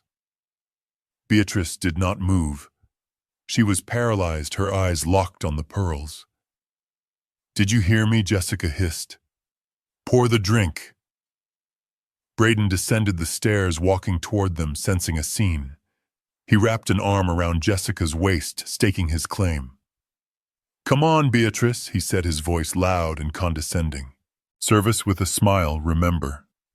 Pour the lady a drink." Beatrice tried. I saw her try. She lifted the heavy silver pitcher, but her eyes were full of tears, and her arms were weak from months of malnutrition. Her hand spasmed. The pitcher tipped. Red wine cascaded out. It missed the glass. It splashed across the front of Jessica's red dress and poured down onto her shoes, her white satin Christian Louboutin heels. Jessica screamed. It was a high, piercing sound that stopped the band. "You stupid old hag," she shrieked, jumping back. "Look what you did. These are new. You ruined them." The room went silent. Every eye turned to the spectacle. Braden's face went purple. The mask of the benevolent son-in-law slipped. The stress of the debt, the fear of the mob, the arrogance of the night, it all boiled over in a single second of lost control. He didn't think about the investors. He didn't think about the optics. He just reacted. He stepped forward and swung his arm. The sound of the slap echoed through the cavernous hall like a whip crack. Beatrice crumpled. She didn't even cry out. She just folded, hitting the marble floor with a sickening thud. The tray of glasses crashed down with her, shattering into 1,000 diamonds around her body. She lay there in a puddle of wine and broken glass, her cheek already turning red. Braden stood over her, breathing hard, his hand raised for a second blow. "Look what you made me do," he shouted at her unconscious form. "Look at this mess." The silence in the room was absolute. The investors weren't laughing anymore. They were watching a man assault an elderly woman in a maid's uniform. I let the tray I was holding slide from my fingers. It hit the floor with a clang that drew Braden's eyes to me. I checked my watch. Midnight. The 12 hours were up. I did not feel the pain in my chest anymore. I did not feel the weakness in my legs. I felt only the cold clarity of a man who has acquired the target. I took a step forward, my cane clicking on the marble. Braden looked at me, his eyes wild. "What are you going to do, old man?" he sneered. "You going to clean this up?" "No, Braden," I said, my voice projecting to the back of the room, clear and authoritative. "I am not going to clean it up. I am going to foreclose." And then the lights went out. The darkness that swallowed the room was not absolute. It was the heavy, suffocating blackness of a power cut. But within seconds, the backup emergency lights flickered to life, casting the grand hall in a stark, eerie red glow. The sudden shift from the brilliance of crystal chandeliers to this crimson twilight turned the party into a scene from a nightmare. Screams of surprise rippled through the crowd. The jazz band stopped playing their instruments, clattering to the floor. I did not waste a second. While the investors were blinded and confused, I knelt beside Beatrice. She was conscious, but dazed, her cheek already swelling where his ring had caught her skin. "Emily," I barked, my voice cutting through the murmurs. My daughter appeared from the shadows near the roulette wheel. She looked terrified, but for the first time in years, she moved with purpose. She rushed to her mother's side, falling to her knees in the wine puddle, ruining her silk dress without a second thought. "Take her," I ordered. "Get her behind the bar. Do not let anyone touch her." Emily nodded, gathering Beatrice into her arms, shielding her mother's body with her own. I stood up.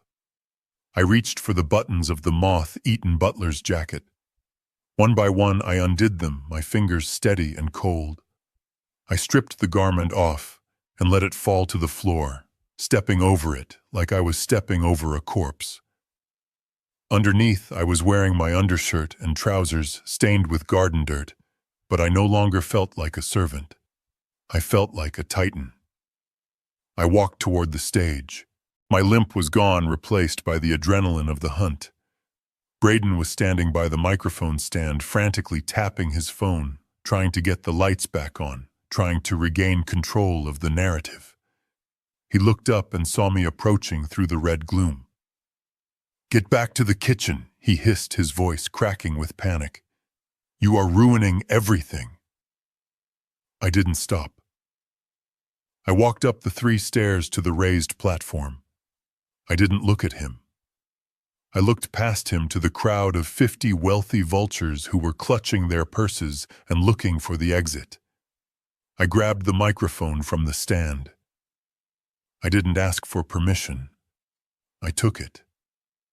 Braden lunged for me, but I turned, putting my shoulder into his chest. He was younger and stronger, but he was drunk and terrified. I was sober and fueled by a rage that had been marinating for 6 months. He stumbled back, tripping over a monitor wedge and falling hard onto his backside. I tapped the microphone. The sound boomed through the emergency speakers, a low-frequency thud that silenced the room instantly. "Ladies and gentlemen," I said. My voice wasn't the raspy whisper of a sick old man anymore. It was the baritone that had commanded boardrooms in New York and London. It was the voice of the chairman. "Please do not leave yet. The entertainment is just beginning." A few people stopped near the doors. Curiosity is a powerful force, especially among the rich. You came here tonight to invest in a vision. I continued, my eyes scanning the room, picking out the faces of the men who had laughed at my wife. You came here to buy a piece of the future. Braden Miller told you he is building an empire. He told you he has the golden touch. I looked down at Braden, who was scrambling to his feet, his face a mask of pure hatred. "But I am here to tell you that you are not investing in a vision. You are investing in a corpse." "What are you talking about?" someone shouted from the back. "Who is this guy?" "I am Harrison Prescott," I answered, "founder of Prescott Logistics. And until 10 minutes ago, I was the ghost haunting this house." A murmur went through the crowd. They knew the name. Everyone in logistics knew the name. Braden lunged for me again. "Shut up," he screamed. "Shut him up, security!" But the security guards, the hired muscle Braden had paid to keep me in the basement, were nowhere to be seen. They had vanished. Instead, the massive LED screen behind the stage, the one Braden had used to show flashy renderings of Dubai skyscrapers, suddenly flickered. It went black for a second, and then a new image appeared. It wasn't a building. It was a bank statement. The resolution was crystal clear. It showed the account header Braden Miller, personal holdings. And below it the balance -$4 million. The crowd gasped. "That is impossible," Braden shouted, looking at the screen in horror. "That is fake. He hacked it." I signaled to the control booth located on the balcony, where I knew Ms. Kincaid's team had physically infiltrated moments ago. "Next slide," I said into the mic. The screen changed. It showed a video file. It was grainy black and white footage from a security camera. The timestamp was from 2 days ago. It showed the kitchen of this very house. In the video, Braden was standing over Beatrice. She was eating soup at the counter. Braden grabbed the bowl and threw it against the wall. He grabbed her by the hair and shoved her face onto the counter, screaming at her. The audio was clear, crisp, and damning. "You useless old leech. Why don't you just die? I need the money. Die already." The silence in the grand hall was absolute. It was the silence of a tomb. The women who had laughed at Beatrice earlier covered their mouths, their eyes wide with shock. The investors looked at Braden with a mixture of disgust and fear. "That is not me," Braden stammered, backing away from the screen, his hands raised defensively. "That is a deep fake. AI. He is using AI to frame me." I ignored him. "Next slide," I commanded. The screen shifted again. This time it showed a series of text messages, the same messages I had read on the burner phone in the library. Emerald Syndicate. You have 24 hours. Braden. I will get the money. Use her finger. Send it to the old man if you have to. Emily let out a wail from behind the bar, a sound of pure heartbreak that echoed through the room. The guests turned to look at her, then back at Braden. They weren't looking at a businessman anymore. They were looking at a monster. "You sold your wife," I said, my voice dropping to a dangerous low register. "You sold my daughter to butchers to cover your bad bets on Dogecoin." Braden was shaking his head violently, sweat pouring down his face. No, it was just a stall tactic. I wasn't going to let them do it. I just needed time."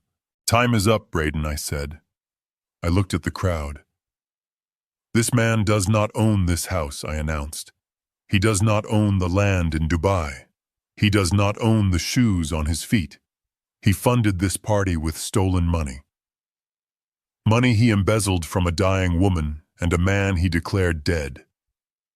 I pointed at the screen one last time. "And this is the most important document of all." The screen changed to a legal contract. It was fresh, dated today, stamped with the seal of the Panama Chamber of Commerce. It was a debt assignment agreement. It listed the debtor, Braden Miller. It listed the original creditor, the Emerald Syndicate. And it listed the new creditor, the Pegasus Group. Braden stared at the document. He squinted, reading the fine print. Then his eyes widened until I thought they might pop out of his skull. "You," he whispered. "You bought it." I smiled. It was a cold, wolfish smile. "I bought your debt, Braden. All 8 million of it plus interest. I paid cash. The syndicate was very happy to sell. They don't like messy complications. They prefer clean exits." I stepped closer to him, looming over him on the stage. "That means you don't owe the mob anymore. You don't have to worry about them coming for Emily's finger. You have to worry about me. I am your bank now. I am your landlord.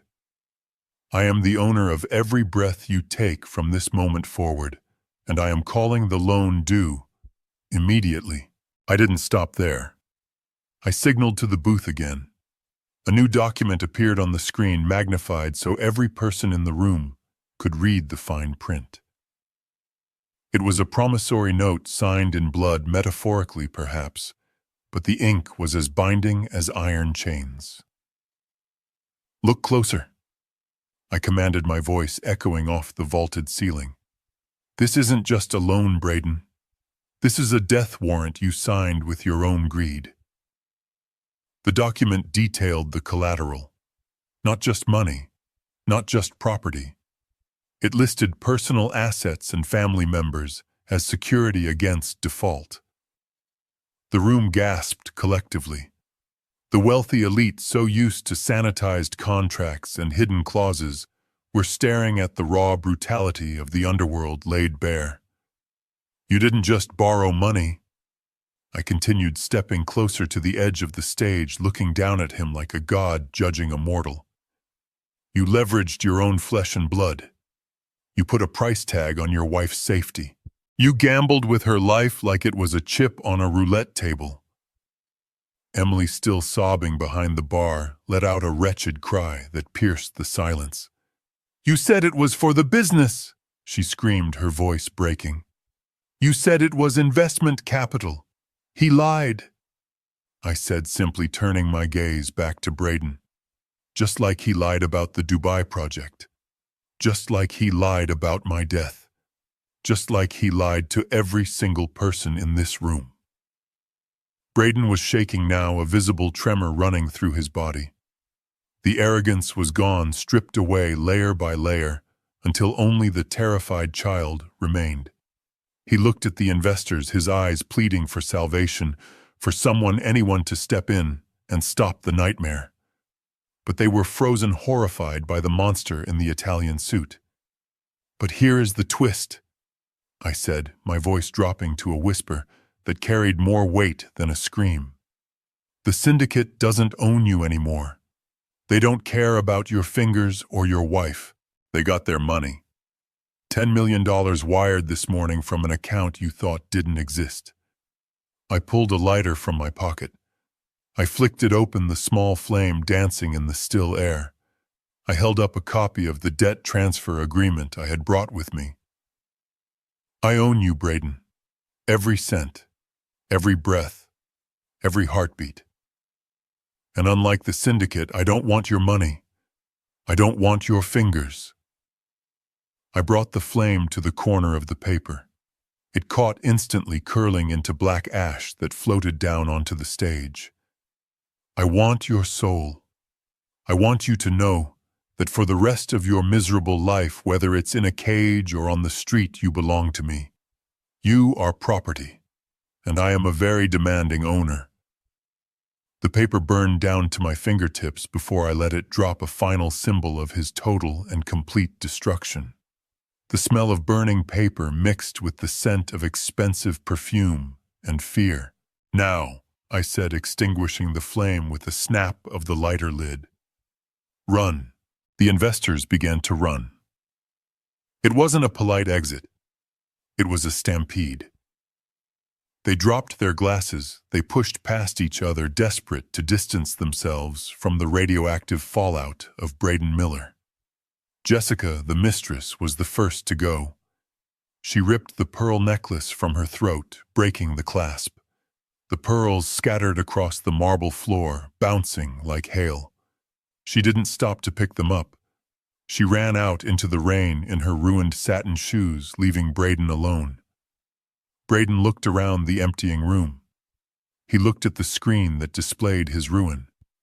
He looked at Emily, who was staring at him with eyes full of hatred. And finally, he looked at me. His mind snapped. I saw it happen. The denial broke, and the reality crashed in. He realized there was no talking his way out of this. There was no deal to be made. He was facing prison or worse. He was facing a man who owned him body and soul. He let out a primal scream, a sound of pure animal fury. "You ruined me," he shrieked, spittle flying from his mouth. "You were supposed to be dead." He reached into his jacket pocket. I braced myself, expecting a gun, but he didn't pull out a pistol. He pulled out a steak knife he must have swiped from the buffet table earlier. He didn't go for the exit. He came for me. He charged up the stage, taking the stairs 2 at a time, his eyes locked on my throat. "I die, you die!" he screamed, raising the knife. I didn't move. I didn't flinch. I stood my ground, watching him come. I saw the madness in his eyes. I saw the glint of the serrated blade. He was 5 feet away, then 3. He raised his arm to strike, and then a small red dot appeared. It danced across his white dress shirt, moved up his neck, and settled perfectly in the center of his forehead, right between his eyes. Braden froze mid-stride, his arm still raised, the knife trembling in the air. He went cross-eyed, trying to look at the light on his skin. He stopped breathing. "Drop it," I said calmly. From the high balcony where the control booth was located, a silhouette shifted. A man dressed in tactical black gear holding a long rifle leveled at the stage. Behind him, the main doors of the estate burst open. It wasn't the police. It was Ms. Kincaid. She walked in out of the rain holding a black umbrella flanked by 6 men who looked like they ate concrete for breakfast. They wore no uniforms, just tactical vests and earpieces. They moved with the silent precision of a private military contractor. Ms. Kincaid stopped in the center of the room. She looked at Braden frozen on stage with the laser sight on his skull. She adjusted her glasses. "Mr. Prescott," she said, her voice echoing in the sudden silence. "The transfer is complete, and the foreclosure paperwork is ready for your signature. Shall we proceed with the eviction?" Braden dropped the knife. It clattered to the stage floor. He fell to his knees, his hands in the air, sobbing like a child. I looked down at him, the man who had wiped his shoes on my wife. "It is over, Braden," I said. But I was wrong. It wasn't over. The legal part was just beginning. And the justice I had planned for him was going to be far slower and far more painful than a bullet. The red emergency lights finally flickered and died, replaced by the harsh, unforgiving glare of the main crystal chandelier as the backup generators kicked in fully. The sudden brightness exposed every flaw in the room. The spilled wine looked like blood on the white marble. The scattered pearls shone like teeth. And Braden Miller looked small. He was on his knees, his hands zip-tied behind his back, by one of Ms. Kincaid's contractors. The laser dot was gone, but the barrel of the rifle on the balcony remained fixed on his center mass. The room was empty of guests.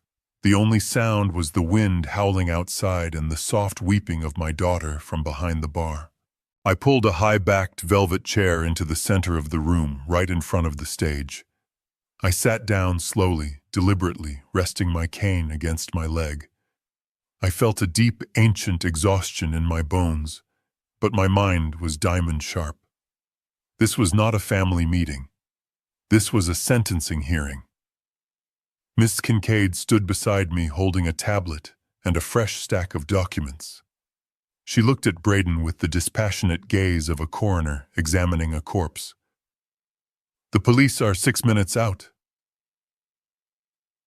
"Mr. Prescott," she informed me, checking her watch, "we have a brief window for internal resolutions." I nodded. I looked at Braden. He was sweating through his expensive suit, his hair plastered to his forehead. He tried to look at me, then looked away, unable to hold my gaze. "Look at me, Braden," I said softly. He jerked his head up. His eyes were red-rimmed, terrified. "Dad, please," he croaked. "I can fix this. We can work something out. I know where the money is. I can get it back." I ignored him. I turned to Kincaid. "Read him the options," I said. Kincaid stepped forward.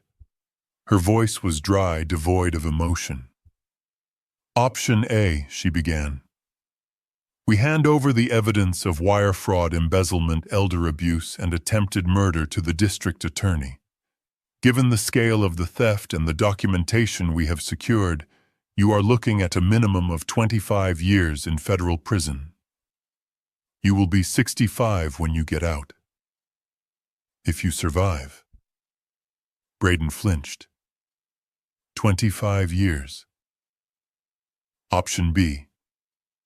Kincaid continued flipping a page on her tablet. "Mr. Prescott exercises his right as the holder of your debt to the Emerald Syndicate. Instead of pressing charges, we simply release you. We open the front door. We let you walk out into the rain." Braden's eyes darted to the heavy front doors. Through the glass panes, he could see the headlights of a black SUV idling at the end of the driveway.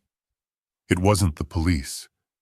It was the insurance policy the syndicate kept just in case the check bounced. "They are still there," he whispered, his voice trembling. "Yes," Kincaid said. "They know the debt was purchased, but they also know that Mr. Prescott has not officially confirmed the transaction yet. If you walk out that door, you belong to them. And I believe the interest rate they charge involves pliers and a blowtorch." I leaned forward, resting my elbows on my knees. "So, Braden," I said, "what is it going to be? A cage for the rest of your life? Or the night?" He broke. It wasn't a slow crumble, it was a complete structural failure. He threw himself forward, his forehead hitting the floor as he tried to crawl toward my feet. "Please, no, don't send me out there," he sobbed, snot and tears mixing on his face. "It wasn't my fault, Dad. It was Emily. It was all her idea." I froze. Behind the bar, I heard Emily gasp. She wanted the house, Braden shrieked, his voice pitching up into hysteria. She wanted the diamonds. She told me you were too old, that you didn't need the money anymore. She pressured me, Dad. She said if I didn't give her the lifestyle she deserved, she would leave me. I did it for her. I swear. I am a victim here too. He was willing to bury his wife to save his skin.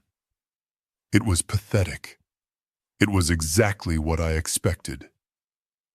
"Enough," I said, my voice cracking like a whip. I signaled to Kincaid. She handed me a pen and a document. It was a quitclaim deed, a total surrender of assets. "Sign it," I ordered, gesturing for the guard to cut his bonds just enough so he could write. "What is it?" Braden sniffled, rubbing his wrists. "It transfers everything I said. The cars, the watches, the hidden crypto wallets I know you have, the lease on the apartment in the city. Everything you have left goes to Beatrice. Today, right now, you leave this marriage with nothing but your name." He hesitated, looking at the paper, then at the door where the SUV waited. He grabbed the pen. He signed so fast he almost tore the paper. "Good," I said, handing the document to Kincaid. "Now get him out of my sight." Police sirens wailed in the distance, getting closer. The guards hauled him up. "Wait!" Braden screamed as they dragged him toward the side entrance, not the front where the mob waited, but the side where the police would meet him. I signed. "You promised. You promised to save me." "I promised you wouldn't go to the mob," I said coldly. "I never said I would save you from the consequences." "Enjoy prison, Braden. I hear the shoes are terrible." They dragged him out, kicking and screaming, his voice fading as the heavy door slammed shut. The room fell silent again. I stood up and walked to the bar. Emily was standing there. She was holding a towel, pressing it to her mother's swelling cheek. Beatrice was sitting on a stool, looking dazed, but safe. Emily looked at me. Her eyes were hopeful. She offered a small, tentative smile. "He is gone, Daddy," she whispered. "We did it. I helped you." I distracted him. She reached out to touch my arm. I pulled away. The rejection hit her like a physical blow. She froze, her hand hovering in the air. "Daddy," she said, her voice faltering. I know I made mistakes, but he manipulated me. You heard him. He is a liar. I am your daughter." I looked at her. I looked at the diamond necklace she was still wearing, the one she had stolen from her mother. I looked at the silk dress bought with stolen money. "You watched him kick your mother," I said quietly. "You watched him lock her out in the rain. You knew he was starving her. You knew he was drugging her." "I was scared," Emily sobbed. "No," I said. "You were comfortable. You liked the parties. You liked the status. You liked the money more than you loved your mother. You only helped me tonight because you found out he was going to cut off your finger. You didn't do it for justice. You did it for self-preservation." I walked over to Beatrice. I gently unclasped the diamond necklace from Emily's neck. She didn't resist. I placed it in my pocket. Then I pointed to the door, not the side door where the police were arresting her husband. The front door, the one leading out into the storm. "Get out," I said. Emily stared at me. "Get out where?" This is my house. It is Beatrice's house, I corrected. And you are trespassing. But Daddy, I have nowhere to go, she cried, panic rising in her voice.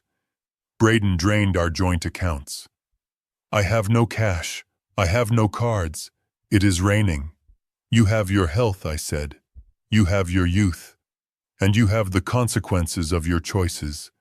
You chose him, Emily. You chose him every single day for 6 months while your mother slept on a doormat. Now you can go follow him. Or you can go find a job. I don't care. I turned my back on her. I picked up a glass of water and held it to Beatrice's lips, helping her drink. Daddy, please, Emily wailed, falling to her knees. I am your family. You fired your family, I said without looking back. Security, show her out. 2 guards stepped forward. They weren't rough, but they were firm. They lifted Emily by her arms. She screamed, she kicked, she begged. She called out to her mother. Mom, tell him, Mom, please. Beatrice stopped drinking. She looked past me at her daughter being dragged away. Her eyes were clear. There was sadness there, yes, deep, profound sadness. But there was no hesitation. She turned back to me and took another sip of water. The front door opened. The wind and rain swirled into the foyer. Emily was deposited onto the wet stone steps. The door closed. The lock clicked. I stood there in the silence, holding my wife's hand. The empire was broken. The family was shattered. But the cancer was gone. We had cut it out. And as the blue lights of the police cars flashed through the windows, illuminating the wreckage of the party, I finally let myself feel the fatigue. It was over. We had survived. Now we just had to figure out how to live with the ghosts. 3 months later, the silence of the Mediterranean Sea was the most expensive thing I owned. It was not the silence of a basement cell, or the silence of a terrified victim. It was the silence of absolute power. I stood on the teak deck of the 150-foot superyacht I had christened the Beatrice, leaning against the polished railing and watching the Amalfi Coast drift by in a haze of gold and azure. The air smelled of salt water and freedom. I took a sip of a 1985 vintage Bordeaux, the same year we were married. It tasted like victory. 10 feet away, Beatrice sat in a plush white lounge chair, wearing a wide-brimmed sun hat and a linen dress that cost more than Braden's entire wardrobe. She was painting a watercolor of the horizon. Her hands were steady. Her cheeks were full and rosy, the hollow gauntness of the Hamptons completely erased by months of world-class chefs and gentle care. She looked up at me and smiled, a genuine, radiant smile that reached her eyes. "Is the light good, Harrison?" she asked. "It is perfect, my love," I replied. She went back to her painting, humming a soft tune. She did not remember the basement. She did not remember the dog menu or the cold rain or the muddy shoe on her shoulder. The doctors called it dissociative amnesia, a defense mechanism of the mind to protect itself from trauma. I called it a mercy. The monster had been erased from her memory, leaving only the peace she deserved. I, however, remembered everything. I remembered every insult, every blow, every theft, and I used that memory to ensure the ink on the final judgments was indelible. Ms. Kincaid sat at a glass table nearby, reviewing a final dossier on her tablet. She looked up, adjusting her sunglasses. "The update just came in from New York, Miss Prescott," she said, her voice calm over the sound of the waves. "The sentencing hearing concluded an hour ago." I swirled the wine in my glass, looking at the deep red liquid. And life without the possibility of parole, Kincaid confirmed. The district attorney did not take the plea deal. "The syringe Braden tried to use on you contained a lethal dose of potassium chloride. Combined with the wire fraud, the embezzlement, and the elder abuse charges, the judge decided to make an example of him. He is being transferred to a maximum security facility in upstate New York this afternoon. He will die in a concrete box, Harrison. Just like he wanted for you. I nodded slowly. It was a clean end. I had kept my promise. I didn't send him to the mob. I sent him to a place where he would have 50 years to think about the difference between a smart man and a greedy one. And his debts, I asked. Written off, Kincaid said. Since you own the debt, you technically own his commissary fund, too. We have arranged it so that 50% of every dollar anyone sends him goes directly to a charity for victims of elder abuse. He will be the poorest man in the cell block. I took a satisfying sip of wine. And the girl. Kincaid tapped her screen, bringing up a grainy photo taken from a distance. It showed a woman in a polyester uniform with a name tag that read M. She was wiping down a greasy table in a roadside diner. Through the window you could see the harsh desert landscape of Nevada. Emily is currently employed at the Rusty Spoon Diner just outside of Reno, Kincaid reported. She works the graveyard shift, minimum wage plus tips. She lives in a studio apartment above a mechanic shop. She has sold the last of her jewelry. I looked at the photo. I looked at my daughter's hands, the same hands that had held a knife to my chest. They were chapped and red from scrubbing. She looked tired. She looked old. She looked like she finally understood the value of $1. She sent a letter, Kincaid added, hesitating slightly. It arrived at the firm yesterday. Do you want to read it? I looked at the tablet, then I looked at Beatrice painting in the sun. I thought about the night Emily stood by and watched her husband kick her mother. I thought about the silence she kept for 6 months while we starved. No, I said. Burn it. Kincaid nodded, deleting the file. Understood. I turned back to the ocean. The sun was beginning to dip below the horizon, painting the sky in shades of violet and fire. They thought I was obsolete. Braden and Emily and everyone like them thought that just because I was 72, I was weak. They thought that because I walked with a cane, I couldn't fight. They mistook kindness for senility and silence for surrender. They forgot that I didn't inherit my empire. I built it. I built it when the unions tried to break my legs. I built it when the banks tried to foreclose on my first truck. I survived sharks in suits and sharks in the water long before Braden Miller learned how to tie a Windsor knot. Money cannot buy loyalty, I realized, feeling the warmth of the sun on my face. It cannot buy love. Emily proved that. But money used correctly is a magnificent tool for justice. It is a hammer that can shatter lies.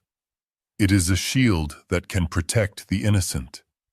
And in the right hands, it is a weapon that can obliterate wolves. Beatrice called out to me. Harrison, come look. I think I finally got the color of the water right. I walked over to her. I kissed the top of her head, smelling the lavender shampoo and the salt air. The painting was beautiful. It was bright and open and free. It is a masterpiece, Beatrice, I said. She patted my hand. You are a good man, Harrison. You always take care of everything. I held her hand tightly.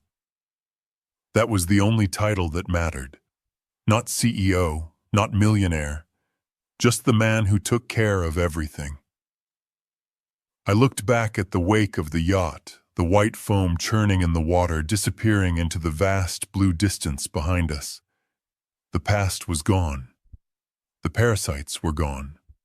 The house in the Hamptons was sold, the money donated to the research clinic that had treated Beatrice. We had nothing left but time. And for the first time in a long time, that time belonged only to us. I raised my glass to the sunset. To the old guard I whispered to the wind, "We are not dead yet." And as the sun vanished into the sea, I smiled. The world belonged to the young, they said, but the survival belonged to the tough, and I was the toughest son of a bitch on the water. This story serves as a brutal reminder that wealth can purchase submission, but it can never buy loyalty. Braden and Emily allowed greed to blind them, trampling on filial duty and basic human dignity, only to discover that the obsolete old man they despised was a force of nature they could not withstand. The most expensive lesson in life isn't how to acquire money, but how to choose who to trust with it. Sometimes the greatest act of love a parent can offer is not giving their children everything, but letting them face the devastating consequences of their own betrayal. Cruelty to those who raised you always carries a price, and that price is often higher than life itself. If you found Harrison's high-stakes revenge satisfying, please hit that like button to support the channel. Do you think kicking his daughter out to the street was too harsh, or was it exactly the lesson she needed? Let me know your thoughts and what city you are watching from in the comments below. Don't forget to subscribe so you never miss the next story of justice served.